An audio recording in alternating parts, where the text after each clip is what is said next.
Hey, how's it going, everybody? It is Jack. And the philosopher, or Pha for short. We are back with some more debates and analysis here. We are following up on our last video here. As you may have seen, it was Dave Smith and a lie that broke the libertarian internet. We really appreciate everybody here who came in, watched it, shared it, and brought in some, good words here to share with us. We really did appreciate your food for thought helping us, share the reality that was actually said that we brought context to. We're following up here to what Dave said after the fact. So he responded in part to some of what we were saying, but as per usual, he does not actually quote anything or bring any evidence. He just, once again, kind of gives his own glittering generalities. And so we're going to break that down here today.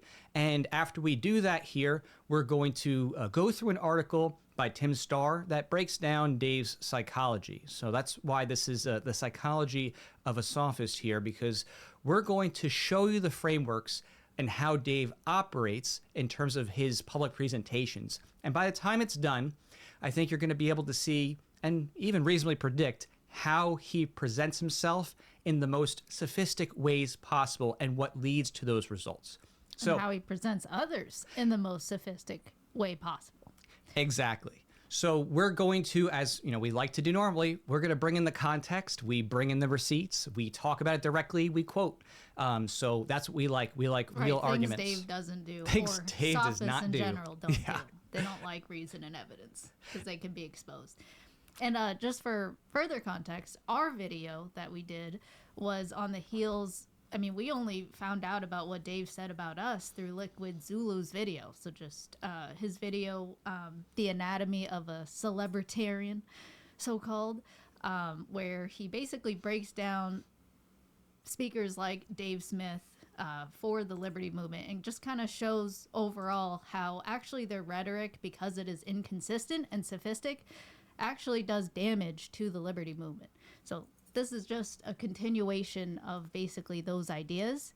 And even that article that we'll be reading is that sort of continuation of how sophistry is a poison on the Liberty Movement and confuses people as to the principles that we stand for, such as non-aggression principle, individual body and property rights. So.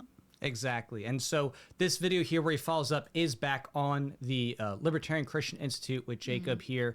So he's interviewing him. We have it queued up just to where he's starting to talk about us in particular, because they do talk about a number of topics and about Liquid Zulu and things like that. So we're just going to stay focused on the part that's mostly relevant to, him talking about us, which I think it's a little snippet, right? It was just like compared to the total video's length, which is 2 hours and 51 minutes. Hours. Yes, it's 3 hours. 5-6 minutes, right? Where it's focused specifically, toward us. Of course, he doesn't want to say our names, and we'll get into that too. But Jacob does, so he gives you the affirmation confirms that Dave is talking about us, and this is Dave basically responding to the video and posts that we've made.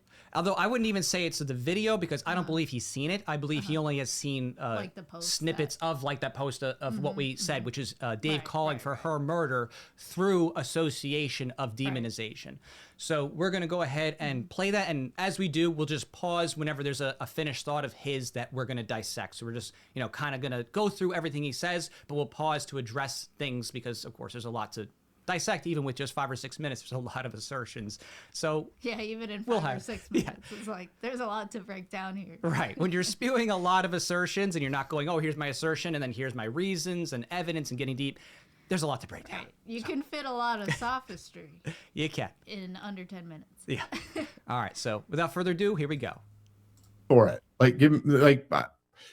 but I'm happy to talk more about that. But anyway, to your those are interesting conversations. I don't know how long you want to go for tonight.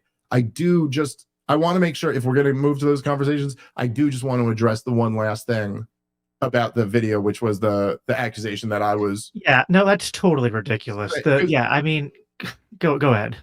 Well, I mean, look, dude, I don't know how much of this even needs to be addressed. Once again, with those two, I'm really just at this point,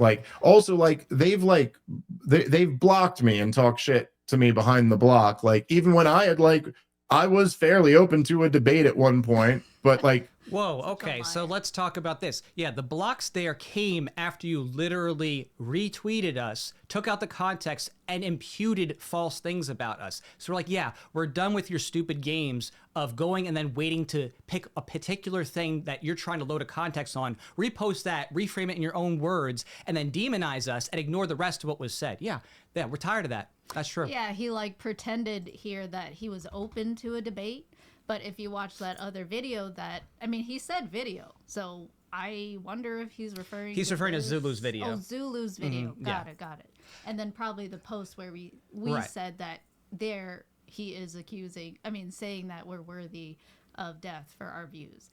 And we're not going to rehash all of this here because it's in the video this prior. So, yeah. So that, if you want the actual full context, right, if you want the full of context, what Dave ever said in Zulu's video, we break it down here. Yeah, we break down both that video and of course the tweets that he, is talking to us with. So we'll get into more of that later, but it's just us pointing out here that what he is saying is completely divorced from reality of what actually happened. And his gripes, oh, you blocked me, this, that, comes after he literally asked us, oh, hey, what's the debate topic? I'm open.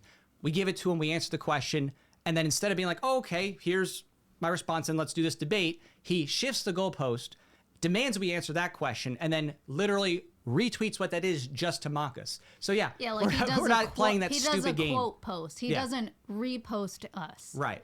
Reposting means that you repost someone's actual post so then they can interact with you. No, he quote posted us, meaning he created a new post on top of ours to his followers, which disconnects the actual conversation that we're having. We're having back and forth where we reply to each other.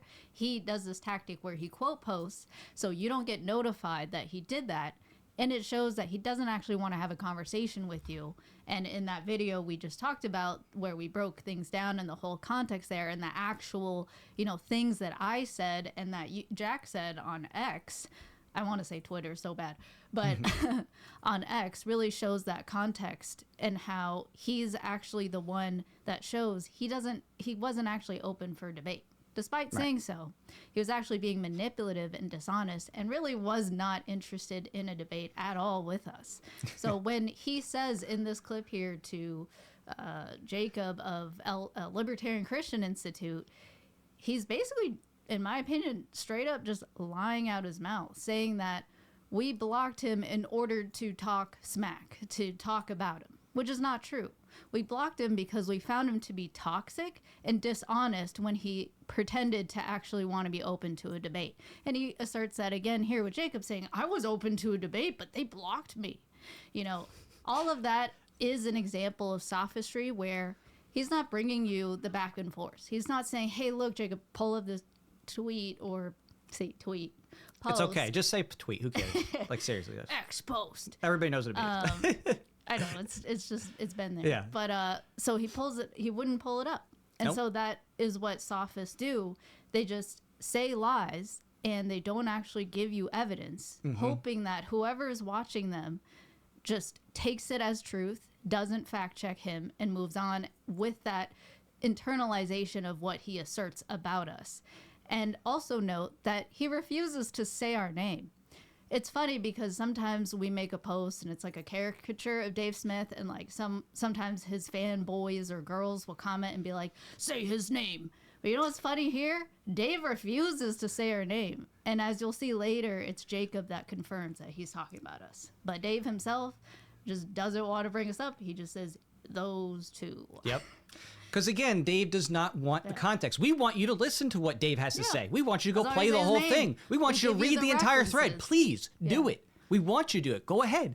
That's our goal. So it's just very frustrating. But let's continue here and see what he says next. Whatever. I don't really wish to engage with that anymore. As I've said before, I think there's some really weird stuff going on there, and I don't really wish to be a part of it. Look, dude.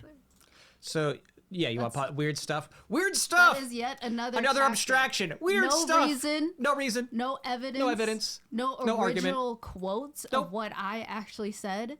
He just wants his audience to leave, not knowing even who he's talking about, just to be like, those two, you know, when they come up, don't even give them the time of day, because look, there's some weird stuff going on. And I'm not going to say what Weird or stuff. give you receipts, because when you make accusations about people, you give evidence, just like we're doing now, and just like we did in those previous videos, just like we've always done whenever we criticize the state itself or statists.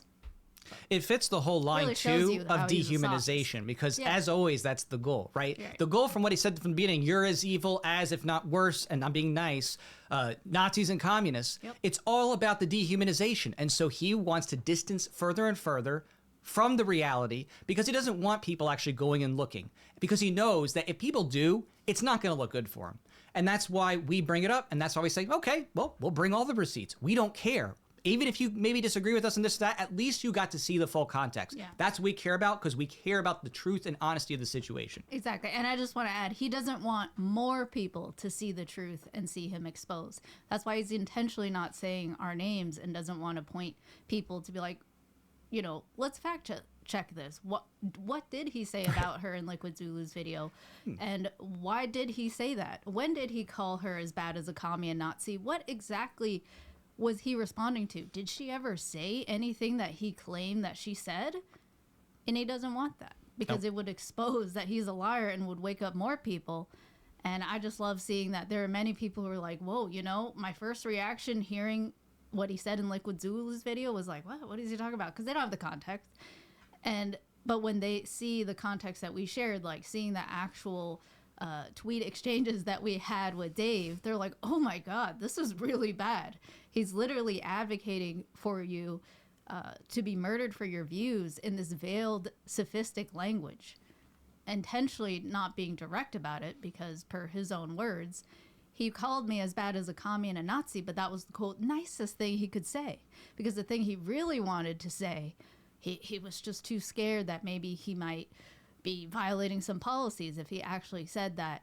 I would be worth fighting to the death over for those views that I held, that he called me as bad as a commie or Nazi for. So all that context he doesn't want you to see. Literally, I think it is a great example of moral insanity, where here he is in this video now responding to all that, doubling down, and now denying what he actually meant. Hopefully, like in his mind, hoping that nobody will actually follow up and just be like, yeah, those two, there's some weird stuff going on. I don't even know what, because he doesn't say what or show any evidence, but I'm just going to believe it, and I got kids, and I got a job, and I just got to work, and so I'm going to listen to Dave, and I'm going to believe everything and move on, and I'm not going to double check. So that's what he hopes for. You becoming a country person? It's the only accent I can do consistently. I guess if you did a besides Chinese an accent, it'd be Asian kind of accent. weird again. Like, I know, yeah, it's not really common. All right. Well, let's get back to it, because obviously it's going to be like this. There's just so much to unpack, even in a short time, because there's so many just strings of assertions, unbacked assertions. The idea that I was calling for violence against a particular woman when I made the statement that I made on your show is, as you said, absolutely absurd. I said it on the Christian Libertarian podcast to you and your buddy. There were, I don't know how many people watched the show, at least like several thousand people watched that show. Yeah. Okay. So thousands of people heard that show 2 years ago, including you. Not a single one of them came away thinking Dave just called for the violence of this person. And yes, dude, Zulu, I even saw, that Wait, Zach guy. I think he completed 2 assertions already. Oh yeah, there's two big assertions, one of which is actually debunked just by the comments, literally on our other video of people being like, oh, he did. I think it's kind of weird that you want to talk about weird that when he makes these grand claims, this is a common sophist tactic. Everybody, nobody, all, nothing, black or white thinking. He does this all the time. So he does this because by saying everybody, it's that bandwagon fallacy. Look, see, nobody thinks this. So if you think this, you're nobody. It's a crazy sophistic tactic, when in reality, the people who watch both videos, both Liquid Zulu's and ours, we played the whole thing, start to finish there. We didn't move anything around whatsoever or crop something out. They were like, oh, okay, I actually get this. He actually is saying, you're as evil, if not worse, than these communists and Nazis in America. These kinds of people are such an existential threat to children because, oh, they're the ones that want to promote crackheads going and molesting kids, that these people might have to be fought to the death over.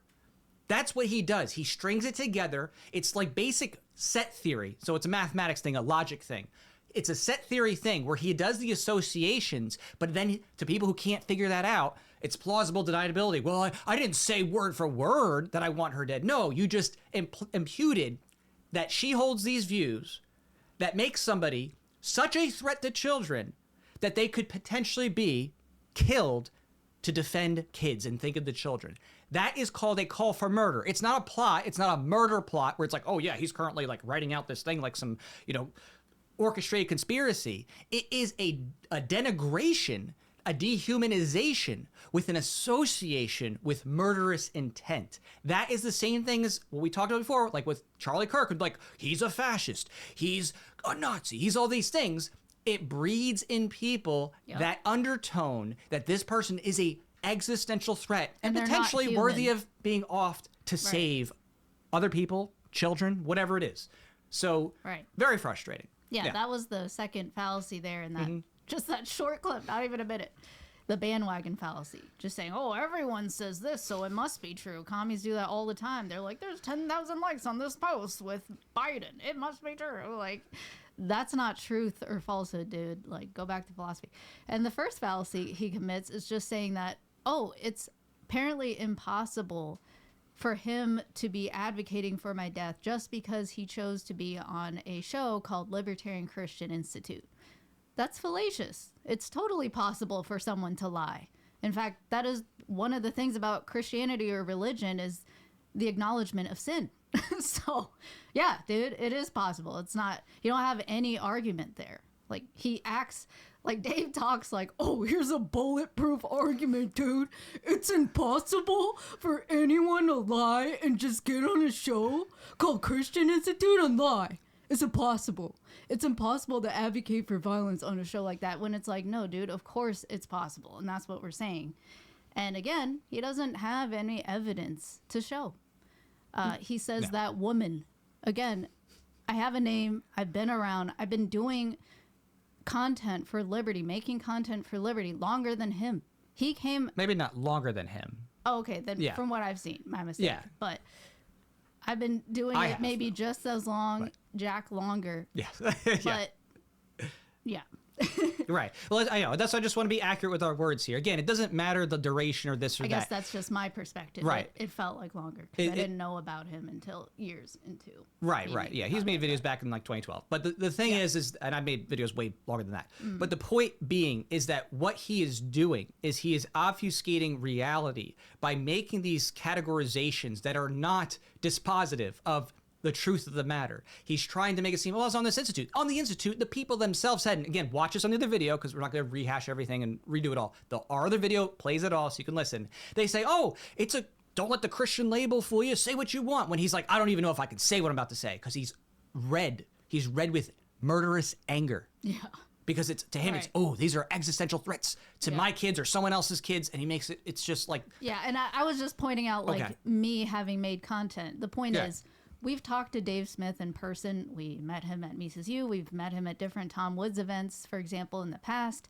He knows our names. Yes. So him saying those guys, that woman, it is his way to, a little soft way to dehumanize us. It's dehumanizing. That's we have names. We're not some random anonymous accounts. We put our names out there. We've met him multiple times in person. He knows who we are.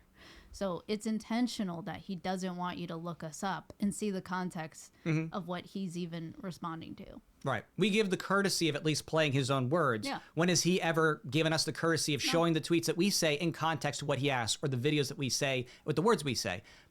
You're not going to find it because the reality is there's one of us who are actually willing to bring together the reason and evidence and show it to you. And there's another person that just wants to hide everything with glittering generalities and sophistry. That's why I'm the philosopher. Yeah. And you're a philosopher too. All right, let's keep it going because otherwise we'll never get through this.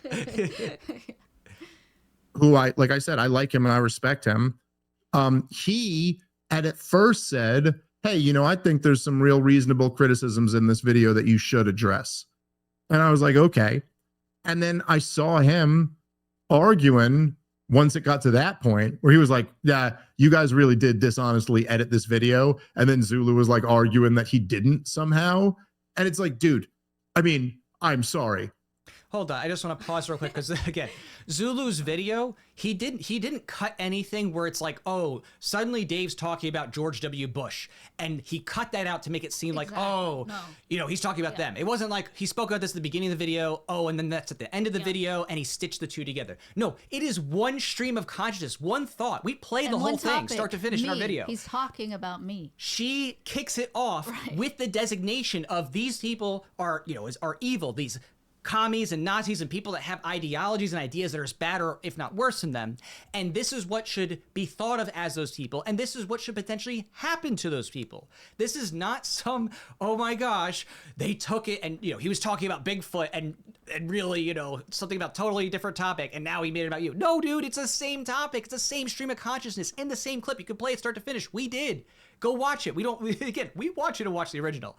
Please do. Because when you do, you're gonna be like, oh, okay, yeah, he didn't interject some other topic. This is all about his describing what he ascribes to her views and claims that she holds these beliefs, which Jacob himself echoes and says, oh, yeah, she has these beliefs. Right, without actually pulling up what I said verbatim. Without pulling up the information or tweet. Summary of what I said. So. Exactly, yeah. They could do the courtesy of pulling that up and be like, okay, well, what did you first say? How did she respond? Then what did you do after, right? Before, the action, and after. That's an honest look at something at least, or at least it's getting there, even if there's a lot more context. But no, we don't get that courtesy. We give them the courtesy because we know the truth is much stronger than the sophistry. Well, and it's not courtesy. We are making arguments with reason and evidence. It basically just demonstrates how they're not interested in the truth and actually convincing people of the truth. If they were, they would actually show receipts and show evidence. So, right. They wouldn't just make these glittering generalizations and characterizations in broad strokes. They would sit there and say, here's why I think what I do. Take a look at what they said. Take a look at how I responded. As you can see, clearly our characterization is right, and here's why based on the evidence. But yeah. All right. Well, let's keep going because it's got a lot more to break down. Mention of how it actually was the same topic when he's saying Zulu, as you're about to hear, makes some generalization that it's the worst editing ever and the most dishonest editing. It's actually not true because what Zulu showed was actually one continuous topic of focus. Right. It wasn't dishonest editing where he's talking about someone else. He's talking about me. He just cut out the stuff in the middle where he actually added some other topic unrelated. He didn't even do that. He actually didn't cut anything of substance. It was actually just Dave going on and on about another aspect to whether. I'm not saying substance. I'm saying he cut off another topic. He's actually making it one continuous focus on what he was saying about me. That I'm as bad as God. Sure. Zulu just focused on that one train of thought, and the part that he cut out was like literally about a hypothetical, which Dave's going to repeat here. But the hypothetical is also literally about talking about the topic. It's not a hypothetical of something else and like, I'm talking about something else. The hypothetical is about her advocacy. It's, this is what your advocacy is leading to. It's not something that's like, it's totally separate. It is just him coming up with some contrived situation to say, and this is why you're evil. That's literally, Thanks for the clarification. Yeah, and we cover that too because we play the whole thing with the whole, hypothetical that he's about to also bring back up. Mm-hmm. Yeah, that was fun. That was the most dishonest editing imaginable, dude. He cuts out the part where I'm obviously making it a hypothetical. Like three stages of hypotheticals. You were like, if I was poor, if I only made $30,000 a year, and my kids were put in this school. I'm sorry. It's just hold on. So let's take a look at this, right? So he says, if I was poor, if I, and I guess he says $30,000 a year is poor. That may not be poor for everybody, and my kids are in this school and I was in this situation. That hypothetical doesn't mean anything because it's not this narrow hypothetical where it's like, if you make $30,000 and $1 extra, the hypothetical doesn't apply. The point of the hypothetical was to say, some parents feel financially stressed, and so they send their kids to state schools because they're like, I don't know what's better. The point is that he's trying to say, some people are in that rut and they're like, I can't get my kids out of state schools, and so I got to send them on over. He just makes up this contrived situation, this hypothetical, to illustrate a point. It's not that, oh, it has to be this, like it's a trolley problem. He's making it illustrative of, oh, there's parents out there who send their kids to state schools because they feel financially strapped or they feel like there's no way that they have the bandwidth to do it. It has nothing to do with bringing in some, oh, I was talking about totally something different. No, he is exemplifying the conditions about which he thinks that she is endangering those kinds of parents. And that I'm worthy of being killed for my views. Right. That's what he's elaborating on. Exactly. So. All right, let's keep going. It's too ridiculous. Obviously, the point that I was making, and I'm sorry, I didn't misspeak on this. Like, it was very clear if you listen to it. I was going, look, man, like you guys, because at the time they had bit the bullet. Now they're pretending they hadn't. But oh, there we go. Right. Oh, they had bit the bullet. And what does bit the bullet even mean, right? Once again, glittering generalities, no specifics about what we're saying, what the argument's about, just this bit the bullet. Oh, okay. What do we bite the bullet about? Oh, we already covered this in our last video, but I do want to re-emphasize here, just showcasing this. The whole bite the bullet thing is, of course, nonsense. Literally, when he asks, and I respond to, he says, is it still your position that there should be zero restrictions on public property? What do I say? That's not my position's focus. Never has been. Want to learn what it is? Debate me live. Yep. Does that look like biting the bullet to you? Or does that look like I am denying his assertion about my position and then saying, hey, if you want to hear it fleshed out, we'll do a live debate because I already answered a question about a topic focus and then you move the goalpost on me. So the sophistry train does not stop here. He continues to use obfuscation of reality with language to not tell people what exactly is being said and what exactly the argument is about, and then making an assertion about us that's false. And then the biting the bullet, oh, except the biting the bullet was denied by me, and with her, it wasn't even what he said. He had to write something totally different. He had to write something she didn't say when he reposted her, so that way he could mock, shame, deride, and dehumanize. That's what happened. And not respond to me directly. And then when I tried to respond, he totally ignored me. Yep. So that just shows that he was never open to a open live debate to begin with. And when you responded to on that day, she even posted the context. She's like, hey, here's the screenshots of what I said and what you said. She posted that below it. It was ignored. He didn't go and repost it then and say, oh, well, she said this. Nope, just ignore, because he just wants the clapter for him being like, oh, see, I won up to you. That's it. And he wants his audience to just walk away, internalizing whatever he asserts about me that's false. That's what he wants. He doesn't want to repost the receipts to his followers. It's classic narcissistic behavior. It's classic narcissistic behavior. So, we're going to continue, watching this, and it's just going to get worse from here. The time they bit the bullet and said, yes, we should be against all restrictions on public property, meaning immediately libertarians should support like homeless junkies being able to go into the fourth. There you go. Already. Meaning this. No, we never said that. We said that from an ethical principle standard. If you're going to sit there and say, oh, what should the government be doing? It's not, oh, yeah, let's intentionally push crackheads to go and molest kids or something like that. We're saying, no, privatize. The government shouldn't be making victimless crime laws or making more restrictions than already is. Well, hold on. What he actually called me a commie and a Nazi for was him asking me, hey, do you believe that drug addicts should be prevented from going to public school? And so to which I respond, no, there shouldn't be some unilateral rule of drug addicts. First of all, that's a generalization. Are you talking about coffee, Adderall, whatever, Juuls, nicotine? And no, there shouldn't be some unilateral rule that then requires more surveillance, more searching of people's things privately in a school to then prevent that. That's all I was saying. But then that's what he twists and says that, oh, suddenly I believe that a 55-year-old crack addict should be allowed to enter school, and making all these sudden things that I never said. And even here, asserting that I said these things when I didn't. Exactly. And we made this analogy before. It's the same thing with gun control. Oh, gun-free school zones. Oh, what, you don't want to protect kids and you want to have kids have guns in schools? It's like, no, that's not the point. When we say we don't want gun-free school zones, we mean we don't want a blanket rule banning people being able to defend themselves or parents being able to be strapped when they pick up their kids. Our goal is privatization, getting kids out. That's our advocacy. That's our proposition. That's our positive action. But we think that adding more rules and government trying to criminalize people over victimless statuses as a just universal label, we think that doesn't exactly help the situation. It certainly isn't a libertarian solution, and these things are already generally banned. So the point is that from here, what are we advocating for? Get your kids out of state schools, and the compulsory funding and the compulsory attendance laws, all that good stuff. The normal libertarian talking points that Dave refuses to actually engage in and promote. Right, and the whole point of what I was saying, I wasn't even saying privatization in that specific tweet. I was just saying, no, there shouldn't be some unilateral law against being a drug addict.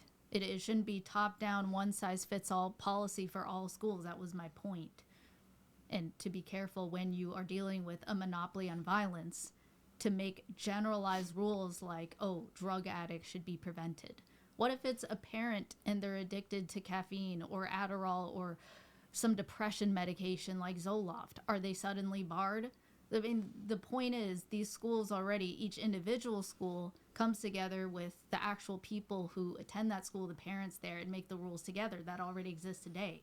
What I was saying was, let's not have one size fits all new victimless crime law, war on drugs kind of law. And that was my point.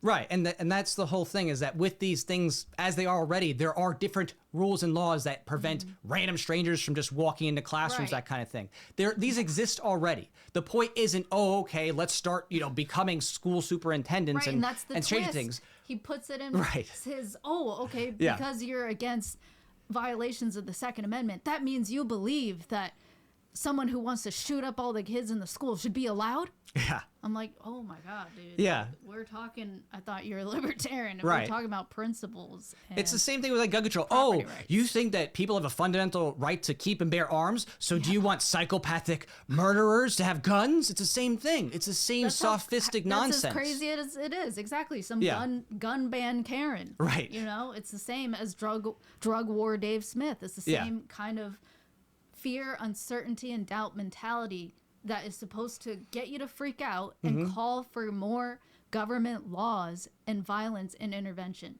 instead of decentralization and respect to property rights and letting people determine how they want to run things, if they have the justly acquired property to do it. That's the point. So. All right, let's continue. Grade elementary school girls' bathroom or whatever. And look, obviously, in this scenario, it doesn't matter what libertarians say. None of this is happening tomorrow. We say abolish the state. Okay, the state's still here. So it doesn't matter. Okay, so there you go. I just want to point this out, right? Dave Smith says abolish the state. By his own standards, we say, oh, abolish the state, so you don't want police officers to protect kids from crackheads now?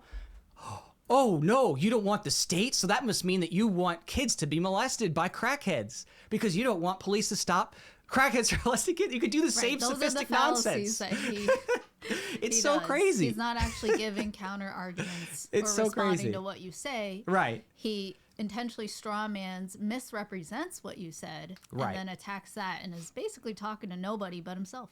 Right. I mean, and you would probably say, well, when I say no state, I mean, there'd be private property laws and there'd be defense against kids. Oh, wow. That's the same thing that we would say, that literally private market incentives would lead to kids being protected and people would be armed because you wouldn't have a gun-free school or whatever from predators. Wow. Boom. Big brain moment there, Dave. Wow. Amazing. All right. Let's keep going. But I was just saying to them, I was like, look, and I was making the point that I was just making just now, like, these people don't have children. Oh my gosh, I can't, like, every time. These people don't have children. Fallacy. Oh no. Yeah, I'm sure that every aunt out there who takes care of kids and Dave just wasn't a school don't understand it. superintendent. Yeah, Dave wasn't a school, Dave Does that wasn't a make his teacher. argument okay. invalid? No. Again, more non-arguments. Non-arguments. That's what he has as a sophist. It's just categorical dismissiveness that's absolutely silly. And as I was just saying with the aunt thing, do you think like an aunt who doesn't have a kid of their own, but they take care of nieces and nephews, they can't understand that kids are precious, that kids should be protected? Like, did you not have, any siblings, any extended family? Have you never been around kids where you can't possibly imagine that kids could be vulnerable, need to be protected? To me, that sounds sociopathic, straight up sociopathic. It took coming in a woman for you to understand that, oh, kids are vulnerable? Wow. So what was your view before you had kids? You just couldn't imagine that kids are vulnerable, need to be protected from bad people and literally, my whole life, I've cared about other children. I was a child myself. So it started with the empathy for myself and then also my fellow peers at the time who were children. And then as I got older, I was the main babysitter for my younger siblings and my second cousins, my cousins who had kids. And so I have plenty of experience working with kids, helping them to develop empathy, helping them to take self-ownership and responsibility. So this whole bogus fallacy here, claiming that because we don't have kids, we therefore don't care. As you said, if that's his position, that is pretty sociopathic, because you should at least have empathy for yourself and other kids, even if they're not yours. Right. It's pretty easy to see, you know, if you've lived a somewhat normal life, you should have encountered children at some point in your life, whether that's direct family or just being in school or having, you know, younger siblings, cousins, whatever it is. How could you not at least see that by the time you're a grown man and finally having kids, you know, in your 30s? It's just funny because, again, he says fallacious things. He misinterprets what we say, and then asserts things as if they're bulletproof arguments, but they're not. They're nonsensical. They're fallacies. Just saying, oh, so I'm right because I have kids and you're wrong because you don't have kids. That's literally what his fallacy boils down to there. Right. So. Yeah, and it's like, I can be like, oh, wow, I've been a teacher. I've had hundreds of kids, literally K-8 school, literally high school, 8A sized, you know, 2,000 student body. I've been a substitute teacher, own a tutoring company. I've been around way more kids, have mentored way more kids than you ever will. And yet that doesn't make me right by default. Exactly. It informs me about why state school is really bad because I've seen it from behind the scenes and see how kids get forcibly medicated. I've been a part of ESE meetings. I've been a part of psychology exams. I've been a part of Vanderbilt assessments. I've seen it firsthand how kids are abused and how they're controlled and how they have their creativity destroyed. That's what informs me and my experience, but does it mean, oh, well, you need to shut up because I've had way more experience working with kids in professional settings than you ever will. That's his appeal to authority fallacy. Yeah, appeal of authority fallacy nonsense. Don't understand what they're saying. I was talking to two fathers as I was saying it, and I was going like, look, dude, I'm not in this situation, but like imagine I was in this situation where I'm making 30 grand a year and I'm broke and my wife's working and I can't homeschool my kids or send them to a nice little private school and I can't do all these things. And then you were actually putting my kids in danger. There you go. People probably don't even realize it just went over their heads because he's here creating this contrived hypothetical, but his contrived hypothetical is not this isolated thing. He's literally making the categorization of all parents who are in this tough situation. They're the ones threatened. He's simply using that narrow hypothetical to make a broader point about parents who feel financially strapped and they said, oh, mom's working this, I can't do anything. Yeah, we get the point. The point is you're saying parents who feel like they are needing, which again, that's still a choice and he's removing agency here, but parents who feel so stressed, they're like, oh, they say to themselves, oh, I have to send my kids to public school, which, they don't, they just may not like the consequences if they don't. They're being threatened by her rhetoric, that it's an existential threat. That is his point. And he keeps obfuscating this and like saying, oh, I've talked to fathers. It's like, okay, what does that have to do with anything? And it obfuscates the reality that I'm not the one forcing them to go to government public schools. I'm not the one forcing them to pay property taxes to pay for these centers of government indoctrination. And that's why, people like Zulu, like us, are saying this is why sophists, people who are inconsistent libertarians, are a poison on the liberty movement. They confuse people, and just like communists and socialists, they obfuscate the reality, the actual extortion and coercion that is being initiated against us every day, from taxation to inflation to victimless crime laws where they actually are in your face and putting you in prison for something where you didn't actually violate someone's property rights. That is the poison that we need to eradicate and expose it for what it is. This is statism. This is what statists advocate for. The ends justify the means. There's no such thing as property rights. Just outcomes that I want. And no matter what violations take place, it's fine. And also just covering up and villainizing people who actually aren't initiating violence at all or calling for the opposite. An end to violations, an end to taxation, of coercion, of being forced to go to some institution that you don't want to go to or to send your kids there. That's what we're against. But here he is villainizing us, dehumanizing us, refusing to say our names. And that is what we are outraged by. It's atrocious, especially someone who claims to be a libertarian. And with his rhetoric before, too, when he said, oh, well, we're libertarians, we're not affecting anything. Okay, so then why do you make your arguments the way you do? If it doesn't matter and you're why not am superintendent. I being worthy of being killed over if... Well, and further with his specific arguments, then what are you doing? Your only engagement is to change minds. So how are you changing the minds of others? Are you changing their minds like, hey, you know, I should look into see if I can get out-of-state schools? Are you changing their minds say, oh, what's out there? What's possible? Oh, maybe we can afford this. Or are you just saying, no, I don't want to make working families feel bad that they're sending their kids to be abused and brainwashed. I don't want you to feel bad, so you unsubscribe. I don't want you to feel bad, so you stop sending me money. That's your problem, because your incentives are perverse. You don't have the incentives to tell the hard truths, even if it makes people uncomfortable, because you don't want to disrupt the bag. And that's the hard truth that people need to understand. There are perverse incentives the same way that you have the government, and the government has people that have lobbyists with the politicians, and they have their perverse incentives about who they want to do backroom deals with so they stay in power. Yeah, same thing applies here.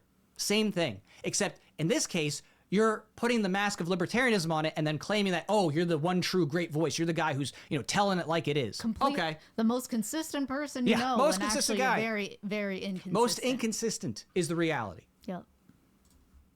This hypothetical situation. Let me say, there's some things worth killing over. There's some things worth dying over. It was not a fucking call to violence to any libertarian. No, it was a warning. Not. It was a warning to libertarians that you're talking to people who are in that situation. And if you're saying this to them, that understand that normal, decent, moral parents will kill to protect their children. There you go. He is doing now the moving the target. Yeah, he's lying. So because he called me a commie and a Nazi. Yeah. From me actually talking to him one-on-one in the threads. I wasn't talking to anyone else. I wasn't talking to fathers who make $30K a year. Like, I wasn't doing that. And so this is where he lies. And in his previous video, he said, I called her as bad as a commie and a Nazi. But, you know, that was the nicest thing I could say, because I was... In my opinion, he was too much of a coward to say what he really wanted to say, which was my views of me just saying simply, no, I don't think drug addicts should be prevented from going to school, you know, unilaterally government schools. Yeah, one size fits all rule, just a new rule, a new law. No, I don't think that all gun owners should be prevented from entering a public school. Like, what kind of nonsensical question is that? Like, correct, there shouldn't be some blanket rule when that in and of itself, being a gun owner, being a drug addict, is a victimless crime. He should know that as someone who, I don't know if he is today, or was addicted to nicotine, smoking his jewels all the time on his podcasts, you know?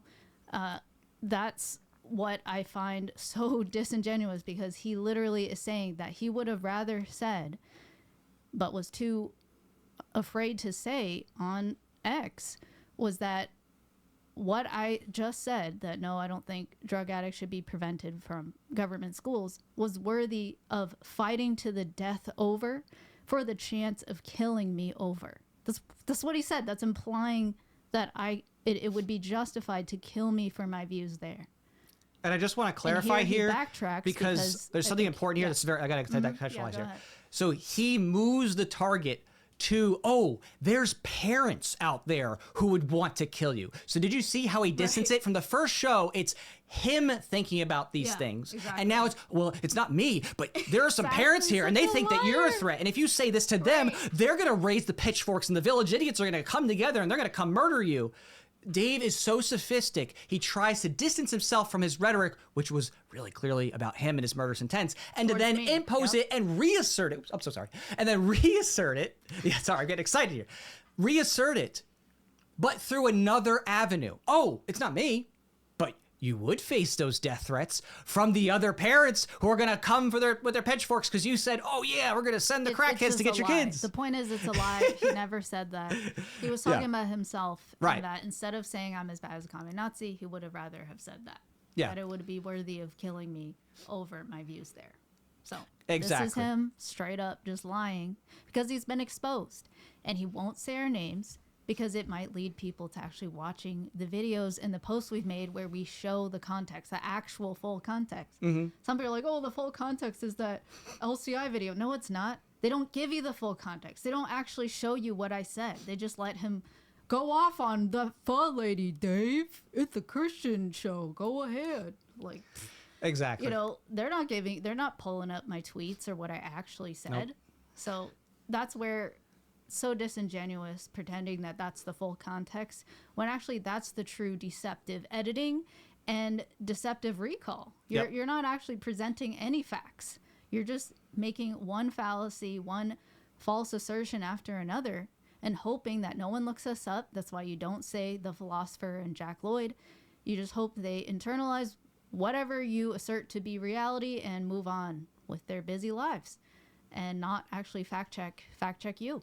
So. Right. Make yourself look good. See, I'm a dad. I'm right. See, parents care. I'm with the parents. I'm with this constant appeals to emotion. Constant emotional appeals. Constant appeals to constant authority. misdirection. I'm a parent. Yeah.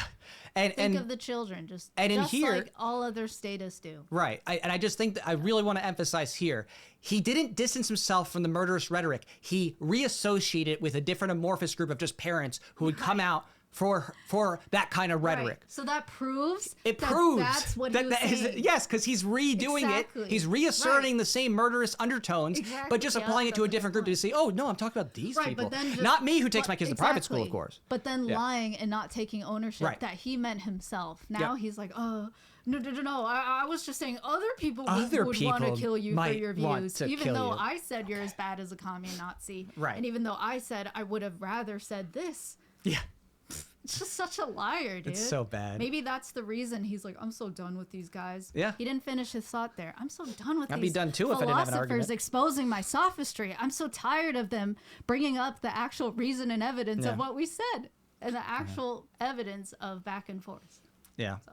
All right, let's keep it trucking. Yeah, as big a contrast as you could have. Zulu won't steal a penny to save his children. I will kill to save my children. So hold on real quick, because I do want to address this just a brief aside, because it's not our words, so we got to make sure it's not associated with us. Liquid Zulu talked about like, oh, I wouldn't pick up a penny or steal a penny to save the earth from being destroyed or something like that. Our principles here are not about whether the penny stealing is, making that not an immoral act. So stealing the penny to save Earth and everybody else, the act is still wrong. The theft is still wrong. It's just that some may do that because they're willing to take the consequences. You don't sit there and say, oh, well, it's justified ethically. It's just simply you're going to face those consequences. You'll be responsible for it. People can do things in the name of a greater good. They can choose those outcomes, but they will be responsible for property rights violations. You better pay back that penny. Right. Personally, I would just pay the penny out of my own pocket that I acquired. Like, yes. If it really took a penny to save the world, I'm like, dude, I'll give you $10. Like, and for something of that nature where it's just monetary, there's gonna probably be people who are like, thanks for saving me here. I'll pay your debt thanks for saving me. It's these are just so stupidly contrived, scenarios that don't really make any sense, but you don't need to do any mental gymnastics to give a good response. The good response is you take the penny to save everybody, but you still would say, yes, it was a wrong act and I should face the consequences. There's no contradiction there. Because you're not saying, well, the act is now moral. You're still saying it was a wrong act. You're not saying, oh, I don't deserve consequences.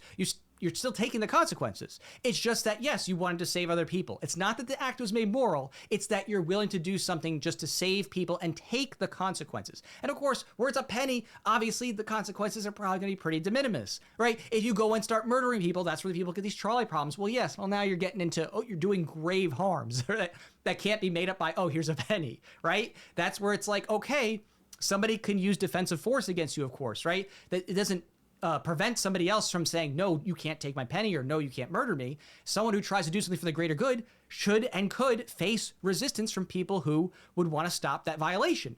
Of course, you'd imagine that most people, would want the penny to be taken if it meant saving everybody, unless they were the ones that were, killing everybody. But if they were the ones who were killing everybody, then you would be right to stop the person that's trying to kill everybody. So it's just, these are basic, easy philosophical questions, honestly. And I just am surprised that these people find it so difficult to answer on. It's just not that hard to answer. But this is the state of philosophy and thinking that we are faced with these types of podcasters who don't have any strong reasoned structure to their beliefs. Being a podcaster is fine. It's these sophists. Sophist podcasters, right? I don't want to denigrate all podcasters or something like that. I do want to say that when I say that, he just has appeals to emotion. Oh, Zulu wouldn't steal to save his kid, but I'd kill. It's like, dude, you're not even talking about the same thing there. Right. Like, and again, just trying to denigrate Zulu and just saying that that's all his argument amounts to. Right. Like, there's a much deeper philosophy and back and forth, and kind of similar to what my back and forth with Dave was on drug addicts going to public school or whatever, is this idea of being careful when it comes to violating people's property rights. So that's the point, is to be careful. And when you say, as a libertarian like myself, saying that, hey, we should be careful if there's a monopoly on violence, their power should be restricted in terms of what they can do. And for him to respond emotionally and be like, oh my God, so therefore you wouldn't save your kids and you don't care about your kids. Like, it's yet again the same misrepresentation of what you actually believe, appeals to emotion, and dismissal of your view. Just so that his audience can have the same, hopefully, is what he wants. Is that, oh, they'll just dismiss this guy as a loon or whatever I label him as. Exactly. Him or her. Yeah. You want to think you're on the moral high ground there? Great, dude. Good luck with that. But I was warning them that, like, you're advocating for something that is something that people are willing to die over, like, which is the protection of their children. You're advocating for something that you know will endanger real children in this world. That's what I was saying. Anybody watching that honestly knows that. Okay, I gotta just try this in one more time because I just am laughing over here. He's like, this will endanger children. Okay, so, but Dave literally voted for Trump, supported mass deportations. I'm pretty sure that hurts kids.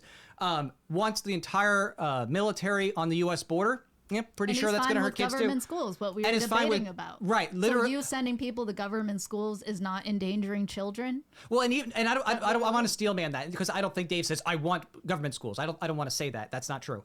I think that the issue there is he is saying I refuse to call it for what it is because I'm afraid of what people might emotionally feel or feel guilty about.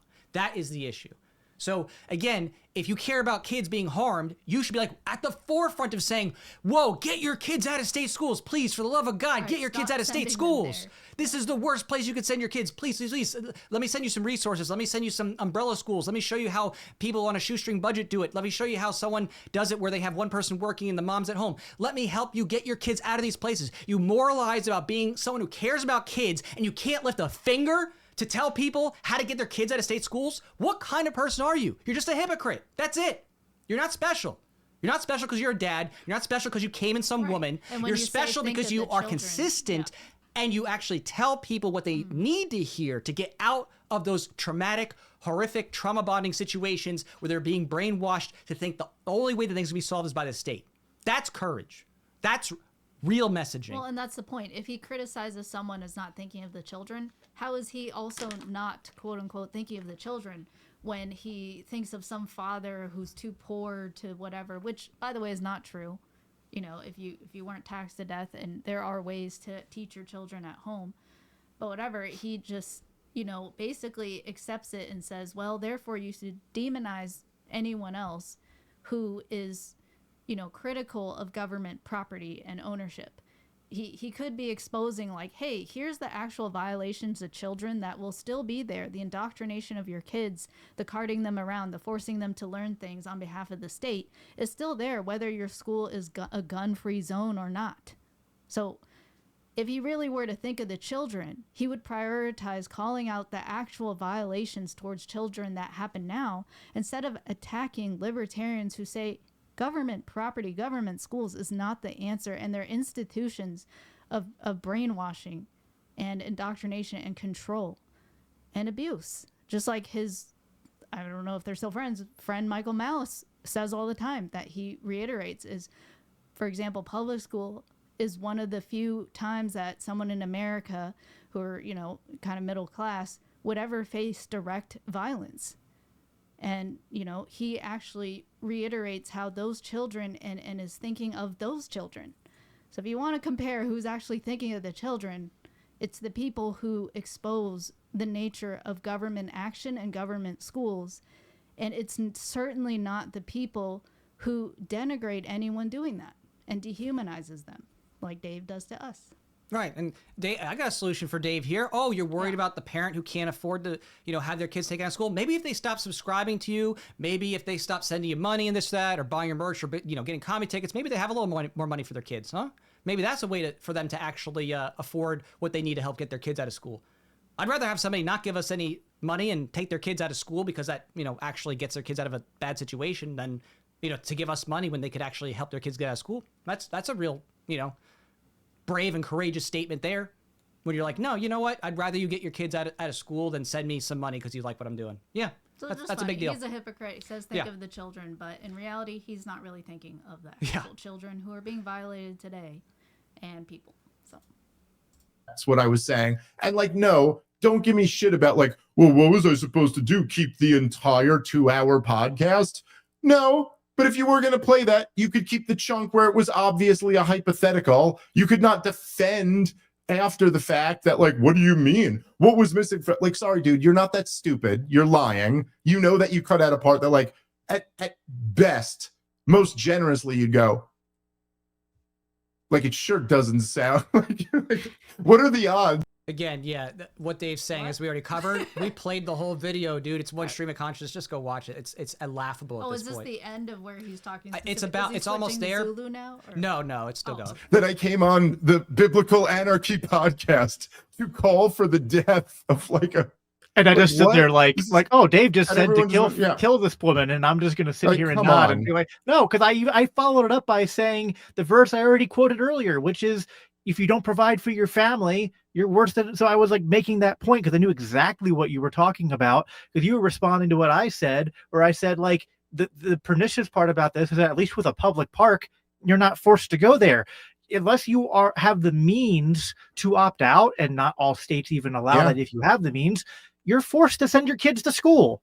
So, and Jack and their whole argument. So I just now. Oh, there you go. Jacob confirms. Jacob confirms. Of course, talking about us, obviously. But now this is a beautiful thing because I love calling out this sophistry. This one's just juicy to me. And it's so not true. Some people can be forced to be like, oh, I'm forced to pay for this public park. I don't have a park near me that's private. I can't afford it. Yeah, literally, that is an example of government property. And basically, with this, their reasoning is that, oh, you're in a situation where you can't afford to get your kids out. And as you were saying, I want to piggyback off of that.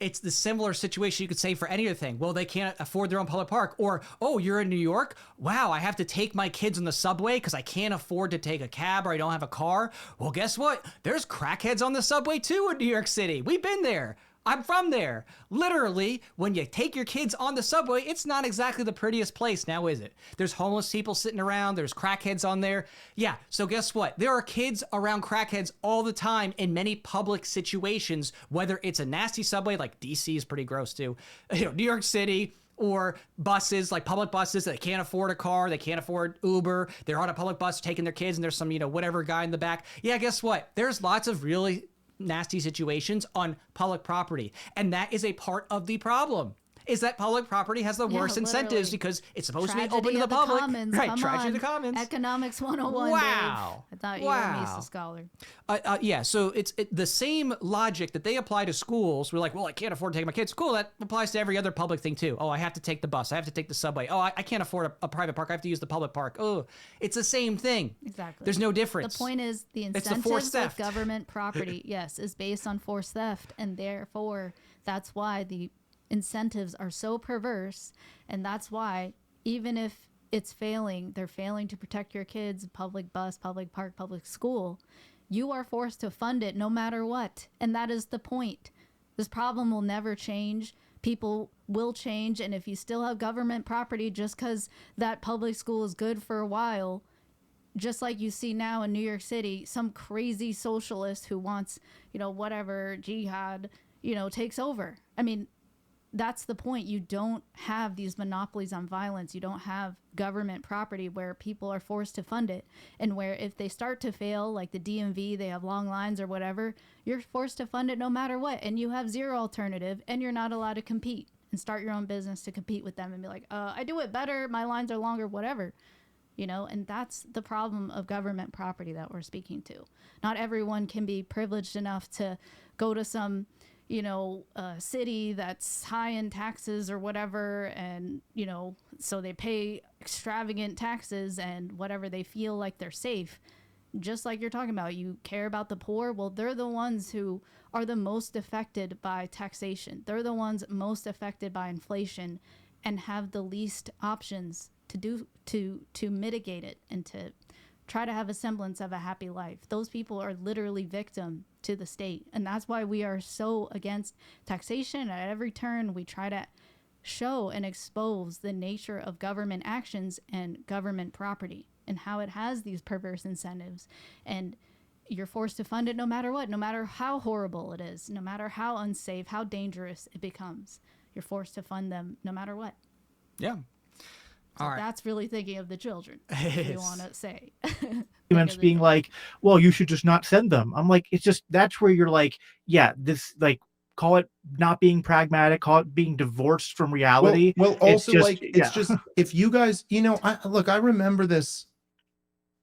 Look, I mean, a lot of people, I don't even want to say anything about them specifically anymore, but like a lot of people, and I remember this from. Yeah, I don't want to say about them specifically anymore. He won't say it because he knows if people come, they're going to see everything in context. So is that when he kind of pivots to other topics? And I think that he might, let me just double check. It might be rapid. Let me see. So like when I was a youngin in the liberty world, and I was first coming up, and when I first started my podcast, there were these guys like, okay. So yeah, like what he talks about here, and I'll just summarize it because it's you can go watch it. It's not like this crazy thing. He just talks about like people like Larkin Rose and other like, and like, I think he brings up Kokesh. I can't remember. I think he brings up he talks about people who were like big activists and like voluntarist activists, stuff like that. Mm-hmm. And his whole gripe is like, oh, well, they didn't reach out to the mainstream enough. You're not talking about like current events and stuff like that. So he goes on a gripe like, I'm here talking about the real world and to real people. It's like, dude, literally those people also talk to real world and real people. Kokesh at the time and Larkin would go out and do conversations, right? Yeah, like speaking to people, man on the street, man on the street, engaging people, making viral content too, doing seminars. And again, I don't want to praise all of Kokesh because there's a lot of things there I can get into. He changed, and I changed much earlier than it's just toxic. I don't even want to deal with it. But basically, just stripping away that and just talking about the context of activism. They were doing real street activism, talking to real people, changing minds, hosting events, doing debates, all that good stuff. Talking about current events. Talking about current events too. Just because they didn't get to that bigger level because they started early, like most people did, like, back in the early 2000s, 2012, Ron Paul movie, all this stuff. Yeah. Just because they had different avenues and different paths doesn't mean they weren't successful at changing minds for who they reached. They just had different avenues. And so Dave is like, well, I'm reaching out to the mainstream. Yeah. And how are you doing that? Are you doing that by presenting a very strong libertarian message at this point? Or are you doing that by pandering further, right? And that's, again, Dave had more principled rhetoric. I would say he was more principled past. You go back 6-7 years, and you would say it's more principled rhetoric. Right, and over the years, the attrition kept happening, and the excuses kept happening, the rationalizations kept happening, and worse and worse and worse. Yeah, more and more shifting back to statism, making excuses, being sophistic. Trying to appeal to more people, just saying popular talking points. That's why he rode the choo-choo Trump train, and then we're like, oh, I'm so sorry, I voted for Trump. Yep. It's so pathetic, honestly, that is how this goes, that you can sit there and support someone who's a known violent person who was part of Operation Warp Speed, did all these obvious things with spending bills and everything else. But you know what? I'm going to tell you to vote for him because you can't have Kamal. Okay, you can do that all day, but you're the person there who's being unprincipled and telling people to rationalize things. It'd be one thing to say, oh, okay, well, comparatively Trump is better, whatever, you're going to deal with that. But to sit there and stump and shame people if they don't come onto your grind, your grift, denigrating people. Yeah, that's and saying that they're just whatever stupid labels, lawbirds, whatever. Yeah. You're allergic to relevance. For advocating for the principal stance and not wanting to vote for him. Then he just like he does to us, says now we're suddenly the ones initiating violence when it's the state because we don't want to vote for his idea of lesser of two evils. So that's what he keeps doing. I think Zulu does a really good job actually of showing kind of like early Dave in the Liberty Movement rhetoric, how he was like, Ron Paul changed minds, and that's what we need.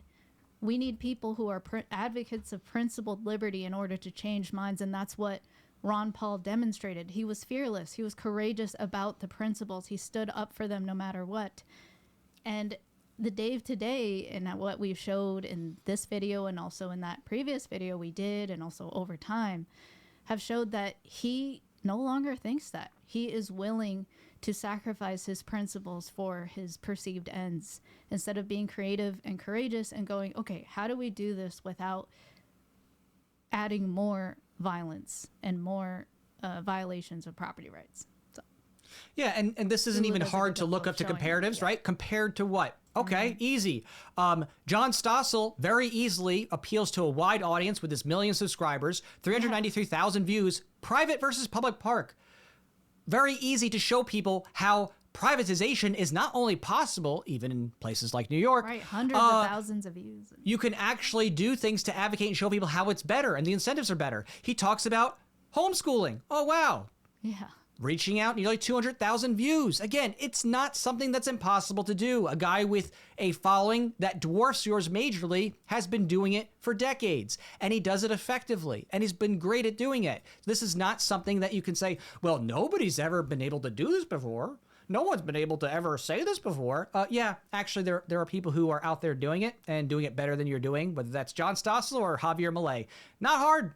Big views, big history, and literally radical for liberty, showcasing people with real journalism, like, actually going out there and going to locations and interviewing people and showcasing how privatization works in the real world.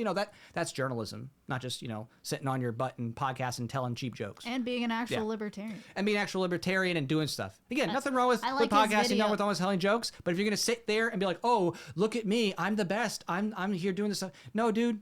There's plenty of other people who do great work out there, and they reach tons of people, and they do it in a way that's deeply intellectual, getting people to really think about the issues and be like, oh, okay, yeah, we can advocate for private parks, or we can homeschool. There are ways. Exactly. Yeah. I love Stossel's video, especially because Thanksgiving is coming up. He made a video saying, this Thanksgiving, say thank you to private property. Exactly. It's so beautiful. It's like, why do we enjoy such the freedoms we have today relative to most countries in the world?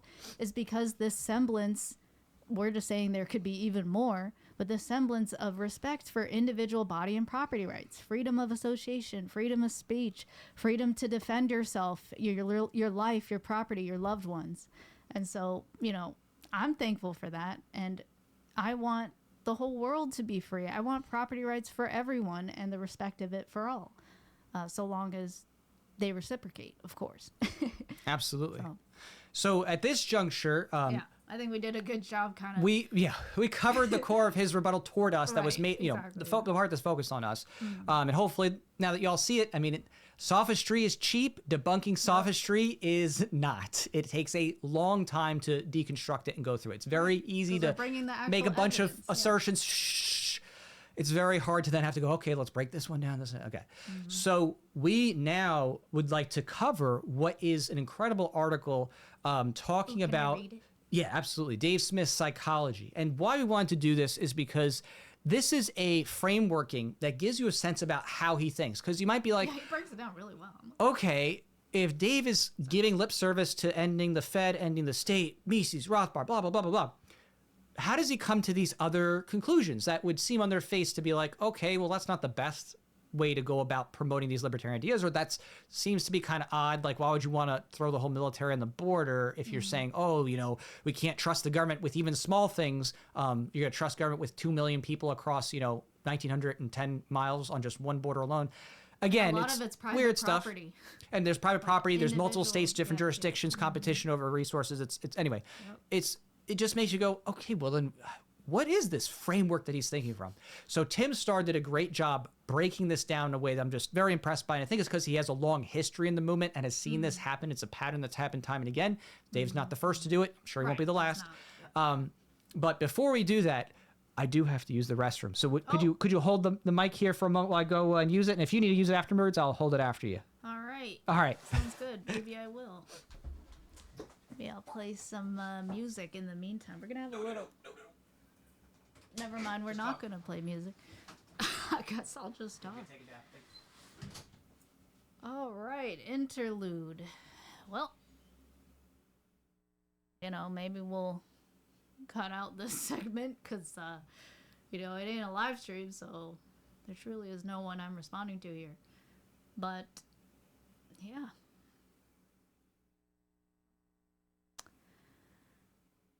Just chill until it's my turn.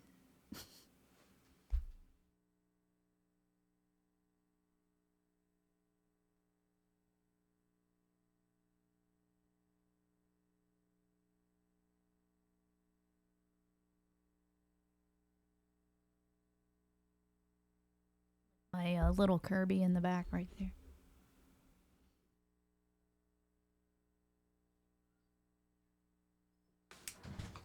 All right, I'm actually good. I didn't say anything because we're not live streaming, so we can probably just cut it out. Oh, well, I just wanted to upload this video in one take, so everybody's going to watch you now because I'm uploading it one take. Oh, okay. Yep. Well, the only thing I said was... Sorry for the intermission. Oh, I really like how my Kirby looks. Well, that's good. That's all right. Cute. Yeah, that works. That works. All right. So, fun behind the scenes.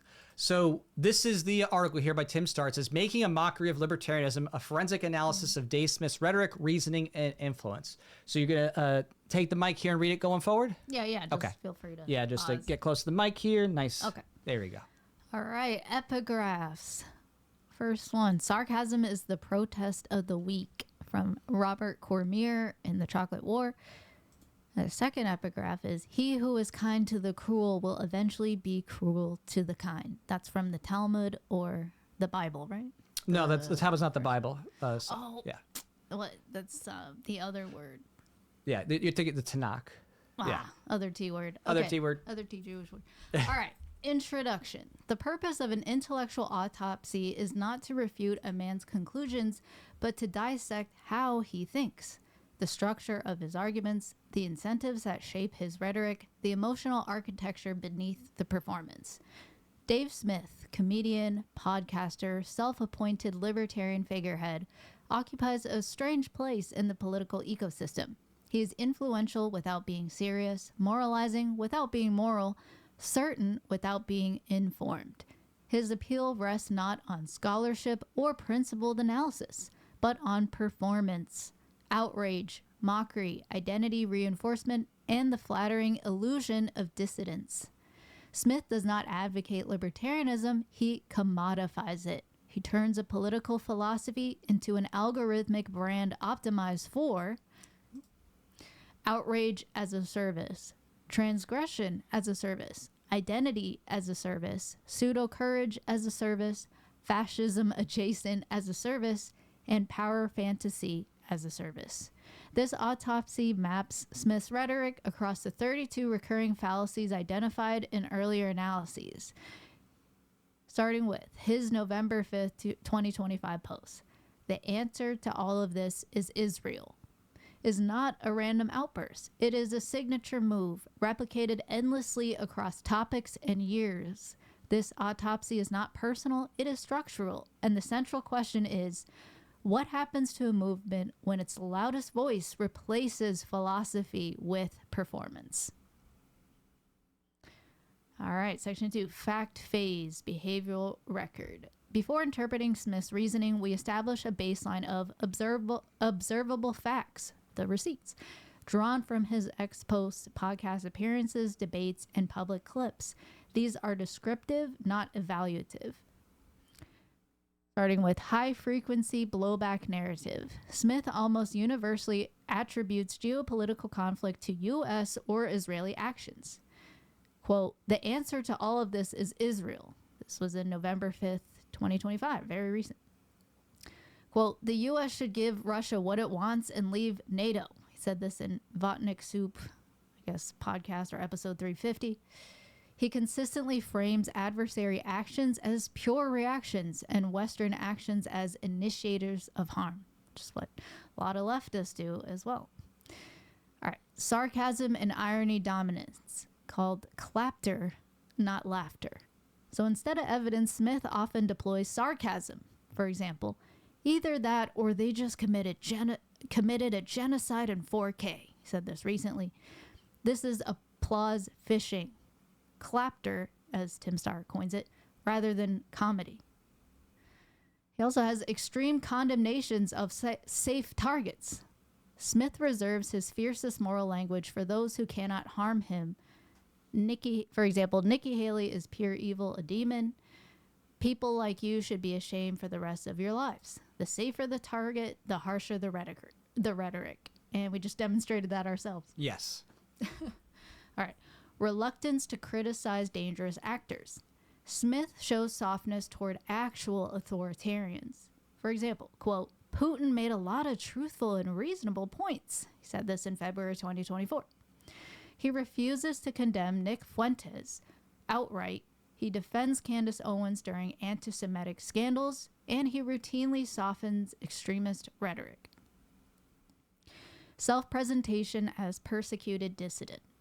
Smith repeatedly frames mild criticism as persecution. Quote, the term woke right has always been nothing more than a smear against right-wingers who don't support forever wars and Israel. Said this in September 27th of this year. He casts himself as a brave truth teller despite facing no real danger. Escalation after backlash. Criticism leads to even more extreme behavior. We can't believe, quote, how pathetic and ineffective the flailing has been. He said this in November of this year, which is this month. Pushback becomes proof he's, quote, over the target. Rothbard-Rockwell lineage. Smith mirrors the 1988 paleo-libertarian discovery that Willis Carto's far-right list was the most profitable. He has inherited the strategy digitally. Court the extremist adjacent. Rebrand them as libertarians. Optimize for outrage and taboo breaking. This is the factual baseline. All right. Number 3, section 3, logic phase, what these patterns mean. With the behavioral record established, we now extract the logical structures underlying Smith's rhetoric. These are not interpretations of motives, they are patterns of reasoning visible across hundreds of posts and appearances. The key finding, Smith's worldview is governed by asymmetric causation, selective agency, and algorithm-driven escalation. These 3 principles explain nearly every foreign policy take he produces. Asymmetric causation, the foundational error. Smith portrays America and Israel as the only meaningful causal agents in world affairs. Their enemies, from Russia to Hamas, acquire no independent agency.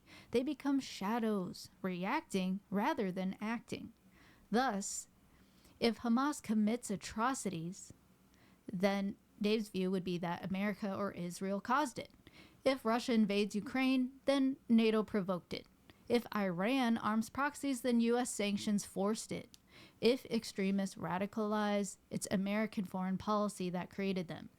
This is not analysis. It is circular reasoning masquerading as insight. Everything bad that happens to the West is blowback. Nothing bad the West suffers is caused by adversarial initiative. And when this pattern fails, when Hamas, Russia, Iran, or China behave with unmistakable agency, the model simply retreats. Infinite regress. If this war isn't America's fault, then the previous one must be, or the one before that. This guarantees that the conclusion can never change. American culpability is a fixed point. Such a good article. All right. Defensive aggressor inversion. The enemies of the West only defend, never attack. Smith's framework requires adversaries to be reactive victims, never strategic actors. Thus, when their behavior contradicts the narrative, their agency must be removed or reframed. Russia, quote, had no choice. Hamas is, quote, responding to occupation. Iran, quote, defends itself against U.S. aggression. China, quote, reacts to Western encirclement. This is asymmetric causation sibling fallacy and the backbone of Smith's worldview. Safe target bias. The courage gradient runs backwards. Smith attacks journalists, libertarian rivals, Jack and the philosopher, elected officials, Israel, the U.S., anyone without the means or inclination to harm him.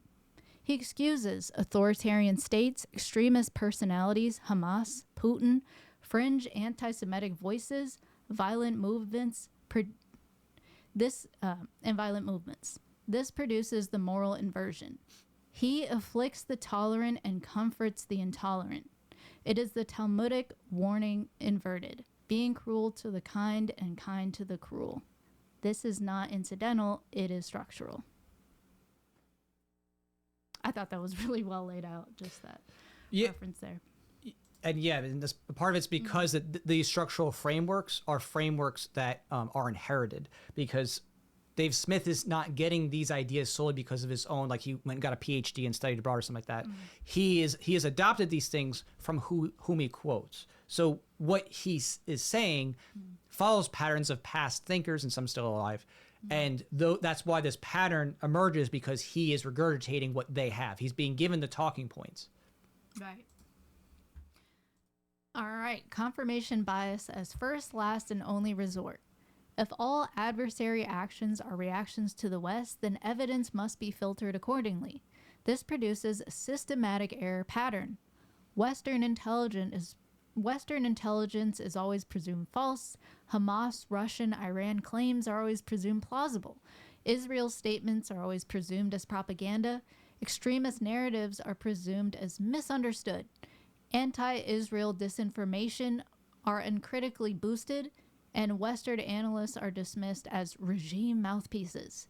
The conclusion is preloaded, information is retrofitted, it is unidirectional skepticism, never balanced, never symmetrical.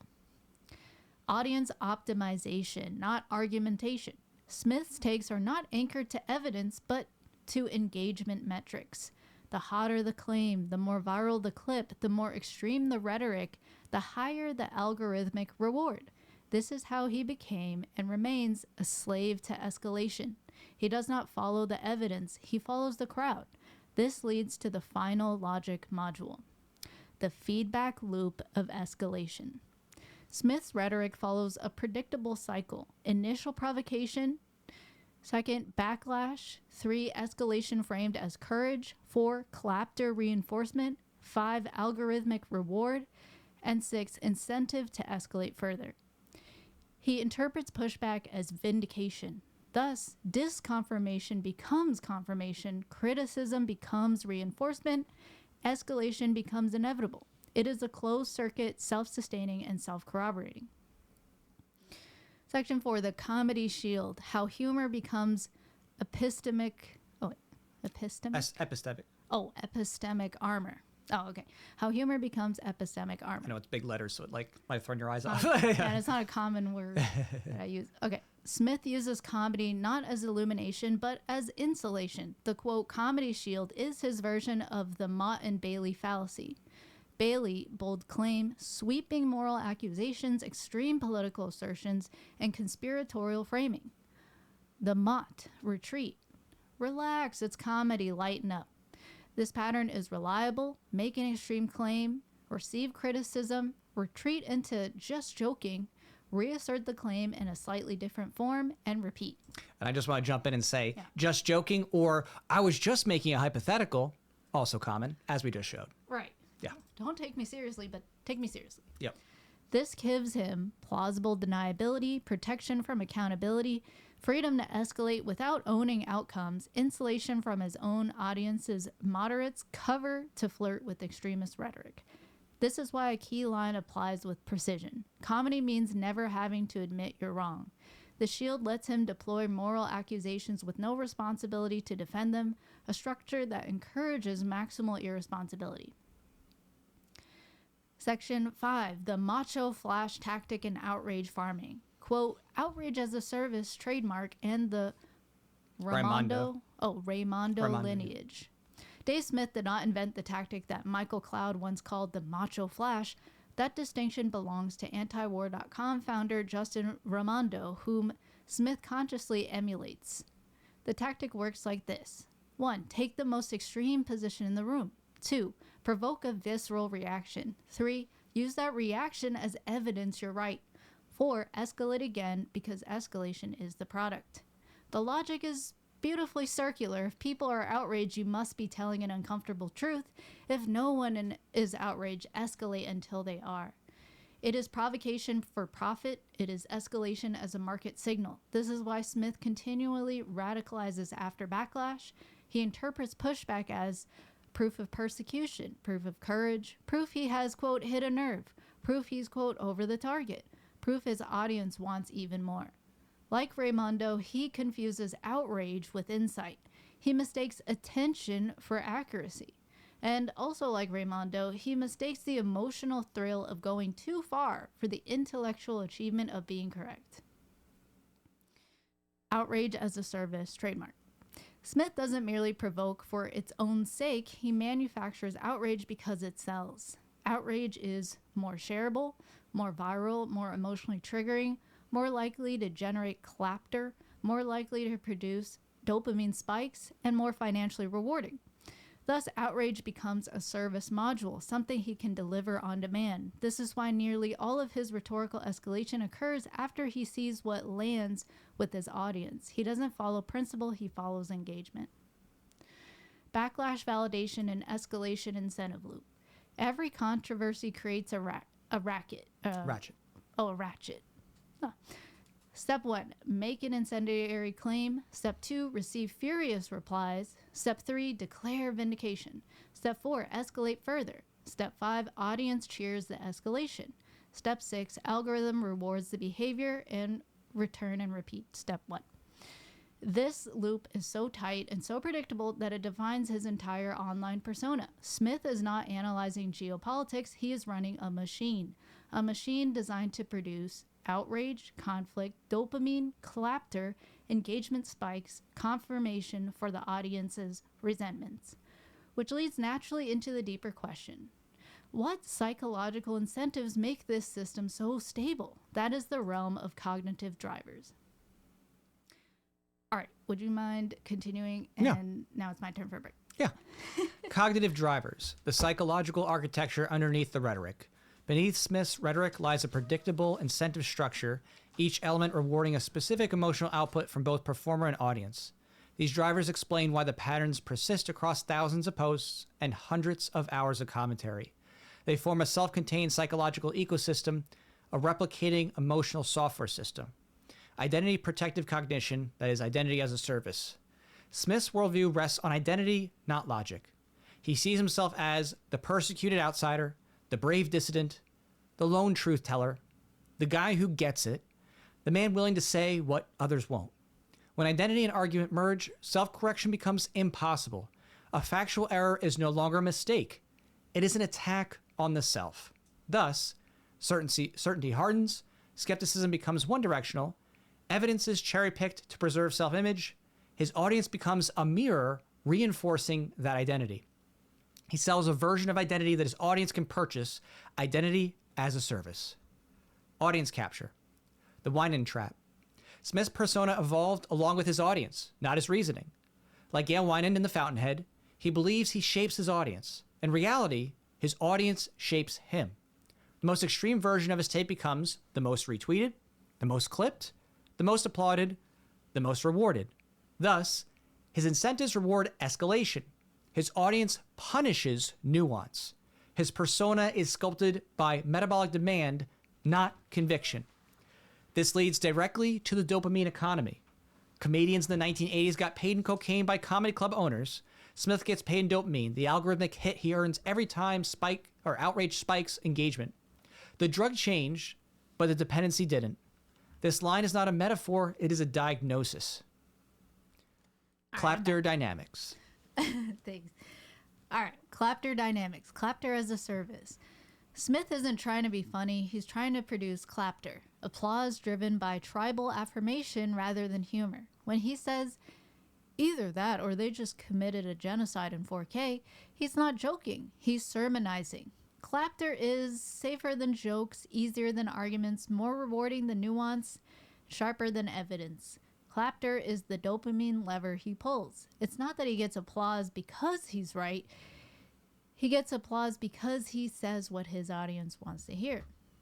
And just to note, that fits in nice and neatly what we're talking about, right? When you say, I'm a father, I talk to fathers, think of the children, the audience wants to hear that. Oh, see, he cares about the kids. He's emotionally relating to us. Clapter. Right, it's not laughing. It's not an argument about the situation. It's not specific cause-effect relationships. It's just, see, look, I'm a dad too. And these people don't know anything. Yep. Yeah. Status incentives of provocation. Escalation logic. Smith's status rises according to the extremity of his claims. Mild is ignored, moderate is contested, extreme is viral, and scorching is the algorithmic jackpot. We faced all four of those in what we just debunked. Thus, backlash is validation, criticism is free advertising, and controversy is currency. He interprets any pushback as proof of righteousness, and the loop tightens. Performative contrarianism as a service. Smith does not believe in contrarianism for its own sake. He believes in performing contrarianism because it sells the identity of being intellectually superior. Thus, if mainstream analysts say X, Dave says not X. If adversaries say Y, Dave calls it the uncomfortable truth. If libertarians disagree, they're regime libertarians. If evidence contradicts him, the evidence is propaganda. Contrarianism becomes a deliverable, not an insight. Low-risk rebellion. Pseudo-courage as a service. Smith cultivates the aesthetic of courage without the risk of courage. He attacks those who cannot hurt him. Journalists, American politicians, fellow libertarians, Israel, Western institutions. He minimizes criticisms of those who could hurt him or whose supporters he wishes to court. Hamas, Russia, Iran, extremist internet personalities. This is rebellion with training wheels. Power fantasy as a service. I like how he does it like software as a service. Okay. The strongest driver. This is the core of his appeal. His audience, largely disaffected young men, receives from him outsourced bravery, borrowed aggression, symbolic defiance, cost-free rebellion, vicarious taboo breaking, and fantasy heroism. The powerless feel powerful, falsely. This is the emotional architecture of his influence, the secret of his appeal, and the reason his rhetoric continually drifts toward extremity. Dopamine as patron. Patron? Yeah, as patron. Oh, dopamine as patron. Near the end of the system, we reveal the soft echo. He no longer works for club owners, he works for the algorithm, and the algorithm tips in dopamine. This prepares for the final unmasking in Section 7. He is a slave to the algorithm. Section 7, Legacy Analysis. What remains once the performance ends? An intellectual autopsy ultimately asks, what is the residue? What is left when the performance stops? The clips age out of the algorithm and the audience wanders off to its next fixation. Dave Smith leaves behind no school of thought, no original theory, no body of work, no enduring contribution to libertarianism or political philosophy. What he leaves is an incentive architecture, a way of thinking that is reactive, emotional, conspiratorial, asymmetric, audience-driven, and algorithmically optimized.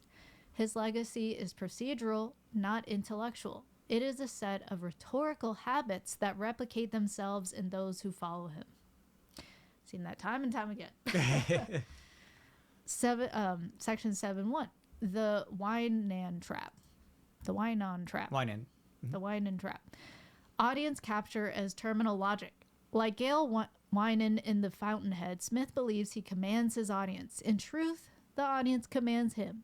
Every drift in his rhetoric corresponds not to the evolution of his beliefs, but to the appetites of his following. Anti-Israel is rewarded. Pro-Russia is rewarded. Extremist adjacent guests rewarded. Escalation is rewarded. Sarcasm is rewarded. And outrage is rewarded. Nuance, though, punished. Caution, punished. The incentive structure shapes the persona. He is not the shepherd. He is the sheepdog following the flock, and the flock chases the wolves. This is audience capture. This is the Winan trap. This is what determines his legacy more than any position he has ever taken. And that's exactly what we had just explained before, because when we have the nuance, we're like, oh, here's the nuance of that topic conversation. There was several back and forth. Oh, here's the evidence. That is shamed, mocked, punished. Right. Some of his caution audience, about, hey, God, the government's trusting the government to have more power, or have caution, punished. Nuance, hey, we're talking about this at a philosophical level and we're trying to avoid having more kids harmed by encouraging parents to keep their kids in schools instead of thinking, oh, how would I get them out? Right? Those things are punished. Yep. Exactly. All right, section 7.2, outsource transgression. Say the thing for me. Smith's audience wants to express attitudes they cannot express without consequences. He provides that service. This is outsourced transgression. They want to flirt with extremist rhetoric. He does it. They want to express hostility toward Israel or the U.S. He escalates it. They want to defy the boundaries of polite discourse. He detonates them. This is extremely satisfying to those who feel culturally powerless, and it is extremely profitable to the performer who monetizes that powerlessness. As once observed of comedians, quote, comedians in the 1980s got paid in cocaine by comedy club owners. Smith gets paid in dopamine, the algorithmic hit he earns every time outrage spikes engagement. The drug changed, but the dependency didn't. This is not merely metaphorical. It is the economic logic of the modern attention economy. Outrage is the currency, engagement is the paycheck. Dopamine is the boss.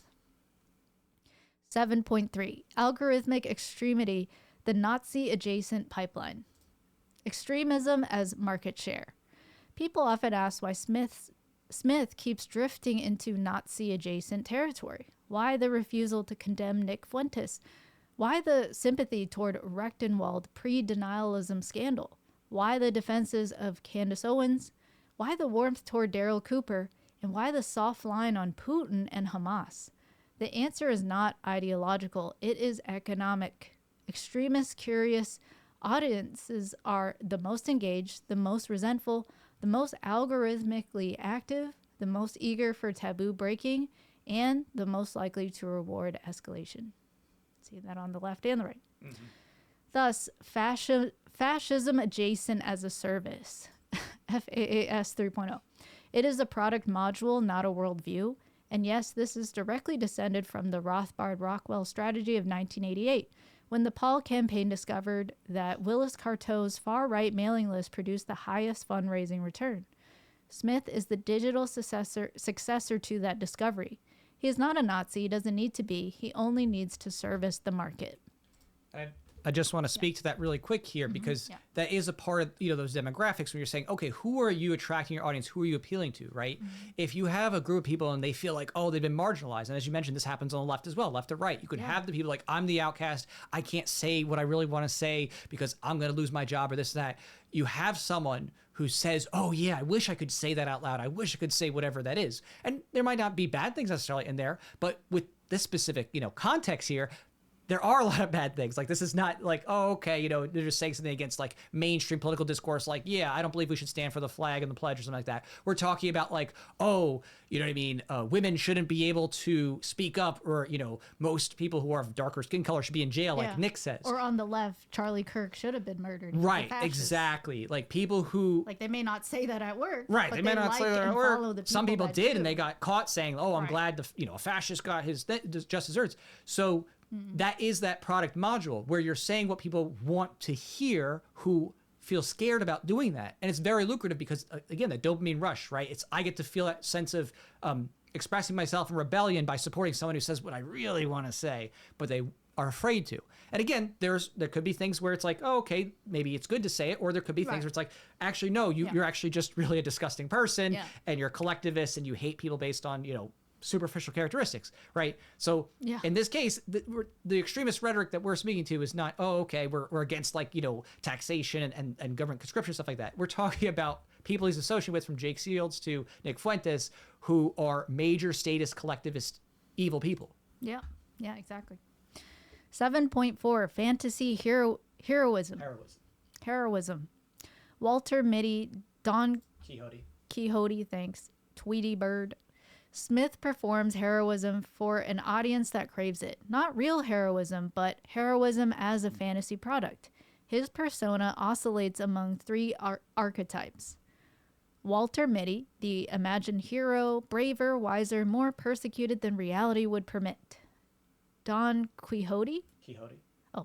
Don Quixote, the noble delusionist, charging windmills he insists are giants. 3. Tweety Bird in a gilded digital cage. The threatened bird who is never in danger. The third image is perfect. He is the Tweety Bird of digital politics, safe in a gilded algorithmic cage, performing peril without any real danger. There is no Sylvester, the cat. And just to give some like substance to this, because it is more just like abstract psychological and there's some quotes there, but I want to give like even more form to that. What does it mean to do that without any real danger?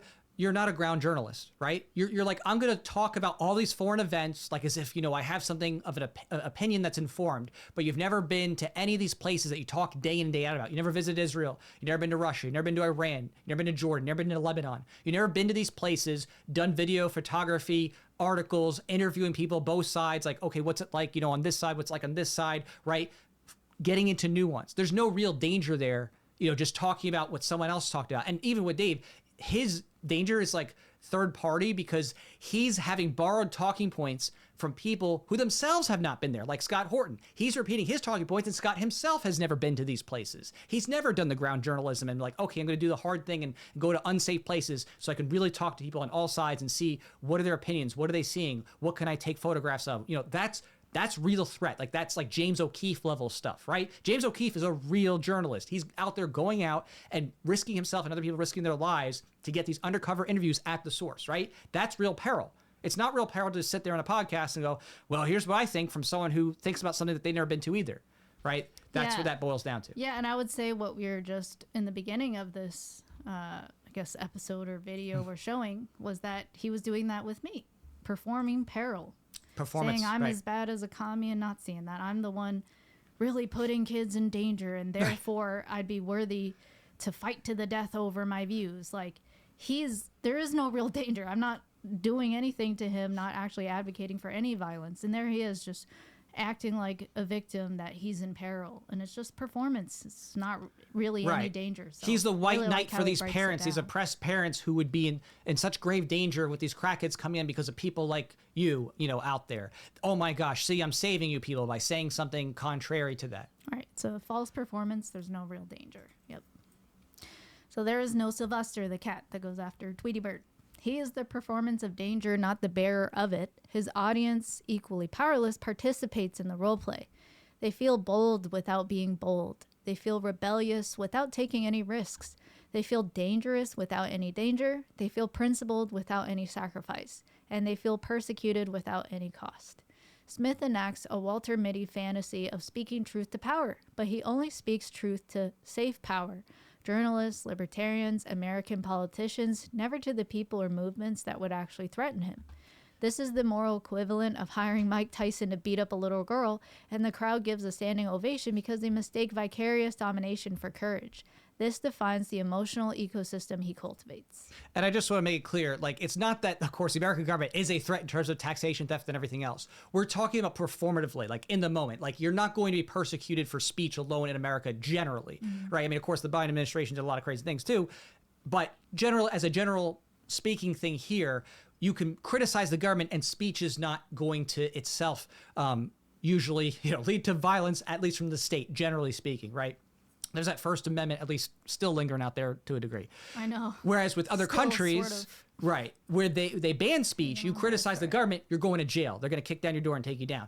You criticize Mohammed and you draw a picture of him, right? You criticize Islam that way. You'll be You're going to get Charlie Hebdo, right? You're going to have mobs coming after you. So his criticisms are safe in terms of they're not an immediate present danger to criticize what he's criticizing. It's not like, oh my gosh, he's going to get James O'Keefe by the FBI.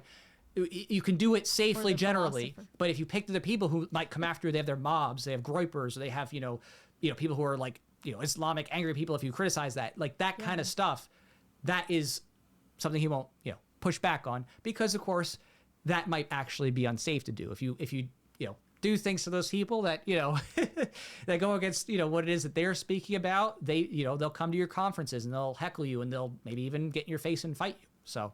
Yeah, as we saw with Charlie Kirk. Exactly. Who just want to have discourse and reach mutual understanding. All right, 7.5, the reverse jester syndrome. Worm tongue in motley. Historically, the court jester mocked the king because he alone was permitted to criticize power.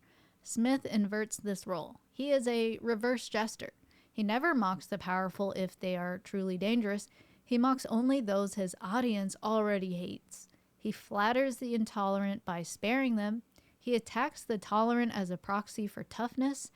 and he weaponizes sarcasm as moral permission. The archetype becomes worm tongue and motley, the court manipulator dressed as a fool not to criticize power, but to reinforce its prejudices. This is why the Talmudic warning applies with surgical precision. He who is kind to the cruel will eventually be cruel to the kind.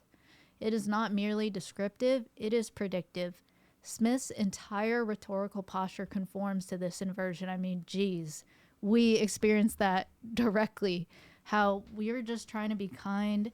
Anyone sees that back and forth. You were very kind and like, hey, here's my positions. I'd love to like have a live, open debate or conversation about it.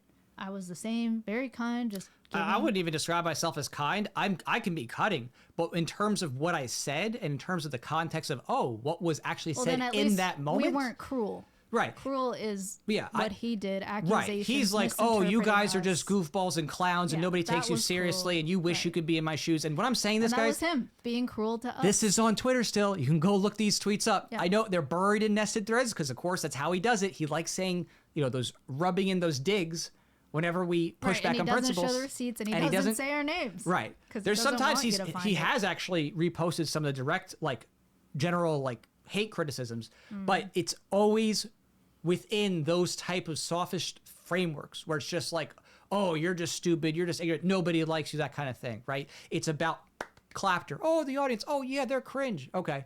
Yeah, no argument, just clapter. But I've seen him do that a lot, being very cruel to people who are ultimately just kind, fellow libertarians who truly just want liberty. Yeah. So. Yeah. All right. To continue this, all right, 7.6, the final unmasking. He serves only one master.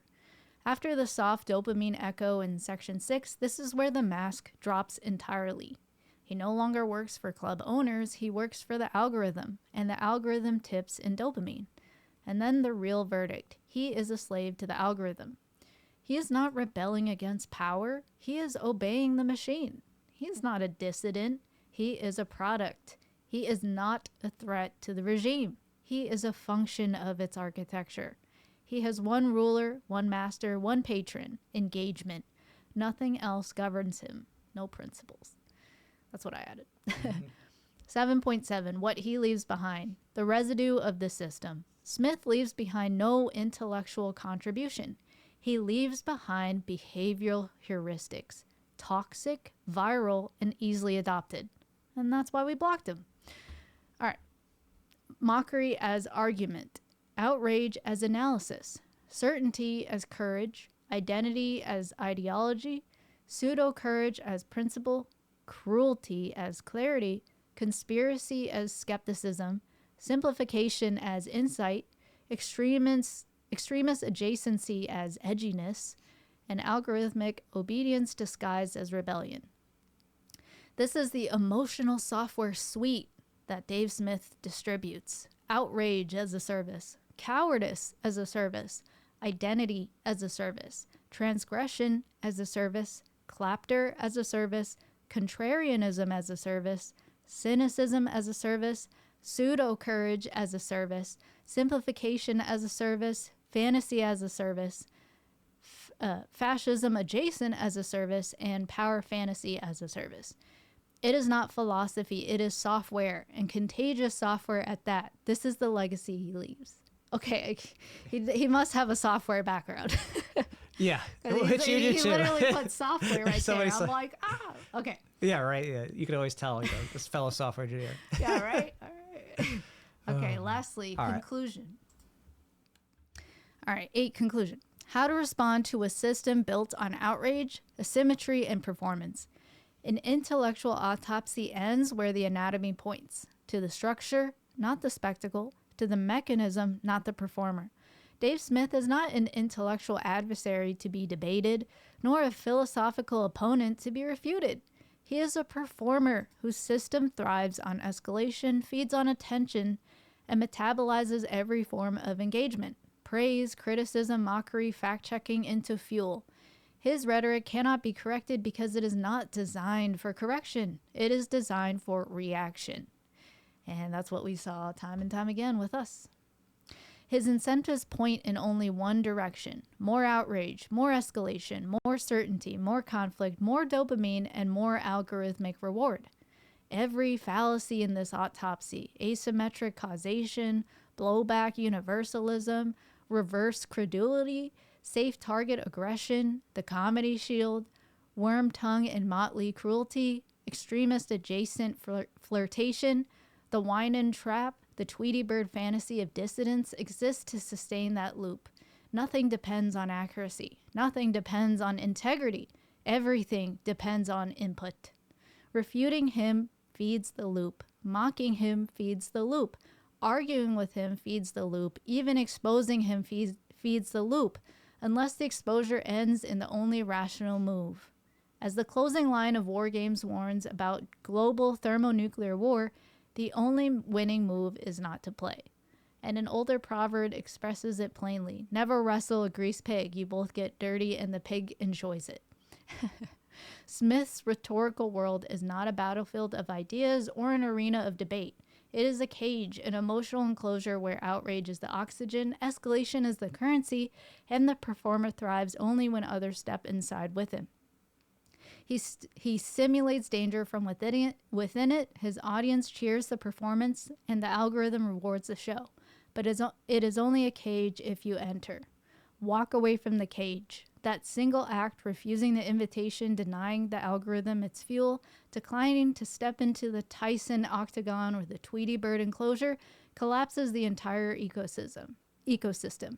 It takes two to sustain a feedback loop. Remove one and the system starves.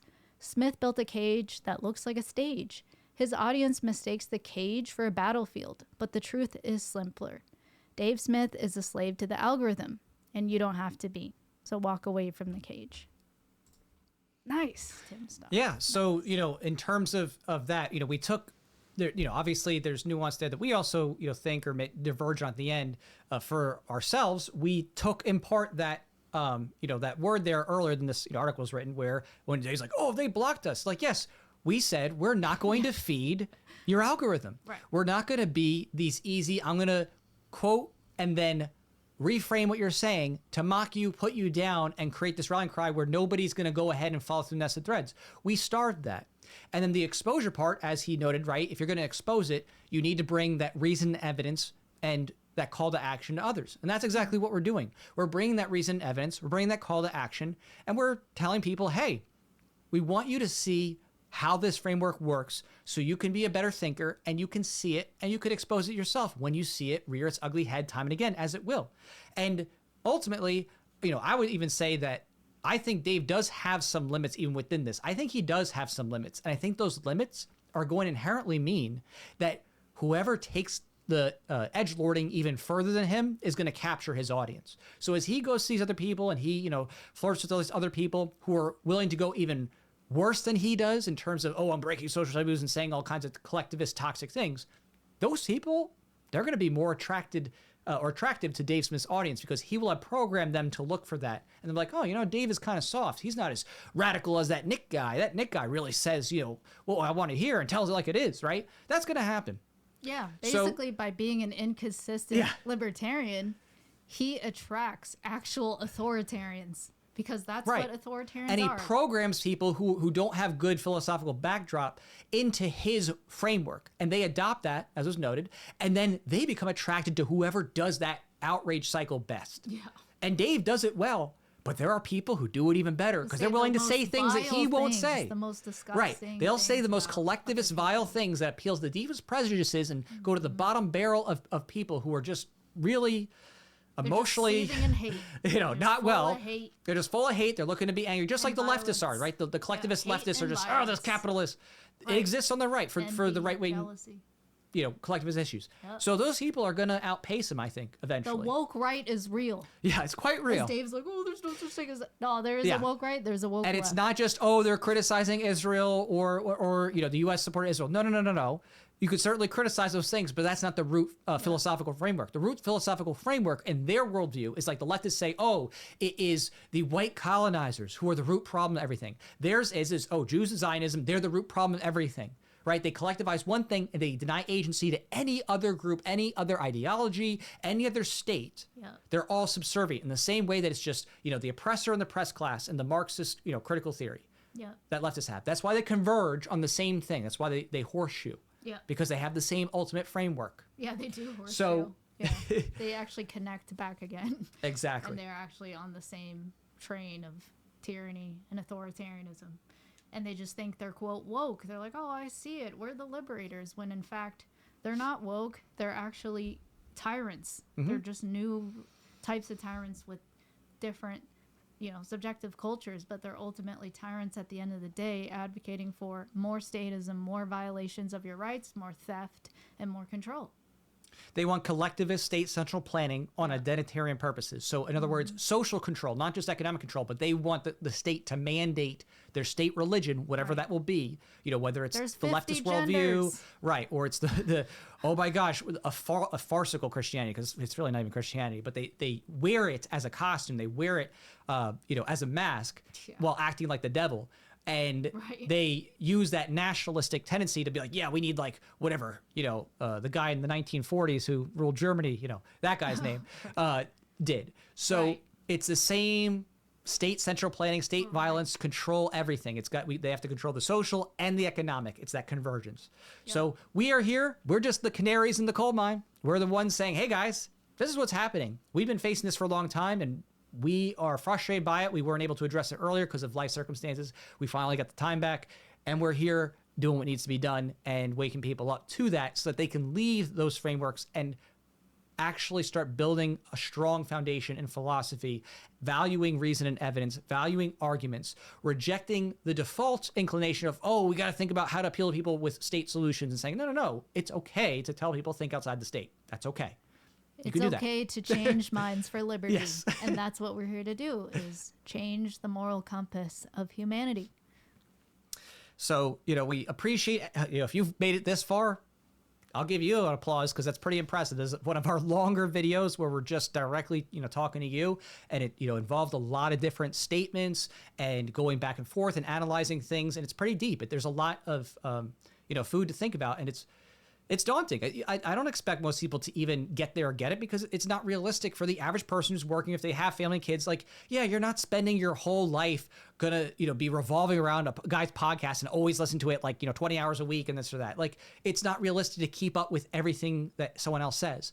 But it's important that if you get the chance to say, okay, what did I miss? Can someone summarize some of the key things that I've been missing? Take that opportunity, especially if you're looking at someone as a hero or as someone that's admirable, and you're like, oh yeah, this person's really good and they're good with their messaging. Okay, well, what did you miss, right? Did you only hear the things that are most favorable? Like when Tucker brings on Nick and he glosses over all his history, gives him a softball interview, and then people are like, oh, he's this great guy, right? What was left out? What was the unseen? Like we talk about the economics of the unseen when you have central planning. What's the social of the unseen? If you only see a couple clips here and there, and you're like, oh, he seems pretty good. What haven't you seen? And what were those effects? Kind of important, especially for someone whose aim is to continue to speak and try to get more and more people to listen, right? That's the performative action of speaking, is that you want someone to listen. If you didn't want anybody to listen, you wouldn't create a podcast. You would just keep it to yourself, right? That's why we're here speaking. We want you to listen. We want you to share this. We want you to educate others and become a stronger thinker for liberty, and to be a peaceful parent, and to get your kids out of state schools, and to think about how to save outside of the the state's inflation, right? These are all things to make yourself more resilient against tyranny. And to be a critical thinker where you have armor against sophists, where you don't immediately do whatever they say or believe whatever someone says just because they triggered an emotional reaction out of you, just because they triggered fear, uncertainty, or doubt. And that's what we're here to say, is learning to have self-knowledge, noticing what is arising in you, and taking that time to take a step back and say, you know what, I don't know, because I don't have all the context. I don't have the reason and evidence when someone asserts something about someone or something or some event. I'm going to take the time, and in the meantime, until I go through the evidence for myself and think critically, I'm going to choose not to take a position. It's okay. It's okay to just say you don't know when you don't have the evidence and haven't had the time to actually look. And that's kind of where, where we're at. we saw so many people have a bias for Dave that with us, they immediately, for example, several people just immediately was like, oh, how could you be uncharitable to Dave? Your video here, it's just squabbling. And I'm like, okay, well, what specifically did I say that was uncharitable to Dave or just, quote, squabbling? And they're like, oh, well, in all honesty, I actually didn't watch it at all. I didn't read any of the tweets that you shared giving the actual full context of why he called you a commie or Nazi. I'm just a busy parent and I work a lot. Well, and that's fine. But don't come over to me and assert that you know what's going on when you chose not to pay attention. Just say you don't know. That's fine. There's no fault there. But if you then assert and shame us and denigrate us when you literally didn't watch it at all, that's where you're now being toxic. You're being as toxic as Dave and any other sophist. Yeah, and that tactic in psychology is flying monkeys, you know, like the Wizard of Oz and then the Wicked Witch, right? You're getting somebody else to do your work for you. Oh, okay, I'm going to say these inflammatory things and get other people to be like, oh, let me go attack these people. They don't even know what they're attacking. They didn't look into it like, okay, what's the context? There's, he says I got to go march. I got to go start attacking this person. That's the feedback loop. That's a feedback loop. On that outrage as a service, that cycle. Right. There's no like, oh, okay, could I see the context? Like, what I want to get more informed before I form an opinion. Like, that should be the basics. But just like people repeat headlines all the time, they're like, oh, I saw 2 headlines today. I'm going to just repeat what the headline is. They don't read the rest of the article. They don't see the caveats. They don't see the retractions. They don't see that, oh, this outlet actually has lied several times. They just read the article and they start repeating the article's headline without any thought. And you're like, wait a second, was that even an accurate statement? Was there a misframing there? Was there a half-truth? It's frustrating. But we do what we do. Hopefully this was helpful to you all. Let us know in the comments if you like what we said. Like, subscribe, hit the notification bell if you want to keep up to date with our projects. We're trying to produce a song a month, and we've done 2 so far. No, 3. 3. Yeah, it's really fun. And keep up to date with us and leave comments with your thoughts. What do you think? It's nice to not have to be a slave to the algorithm because, as you see, we make videos and topics, whatever we want to do. It's not like, oh, this is the hot topic today, so we have to do this. We do things as we find them valuable, and that's nice. It's a nice life. It's a nice position to be in that you're just like, oh, okay, this is important to me, and maybe someone will watch it today or not, whatever. Mm-hmm. That's how we do. So exactly. Hope you're all well, and wishing everyone a really nice Thanksgiving or whatever you celebrate coming up.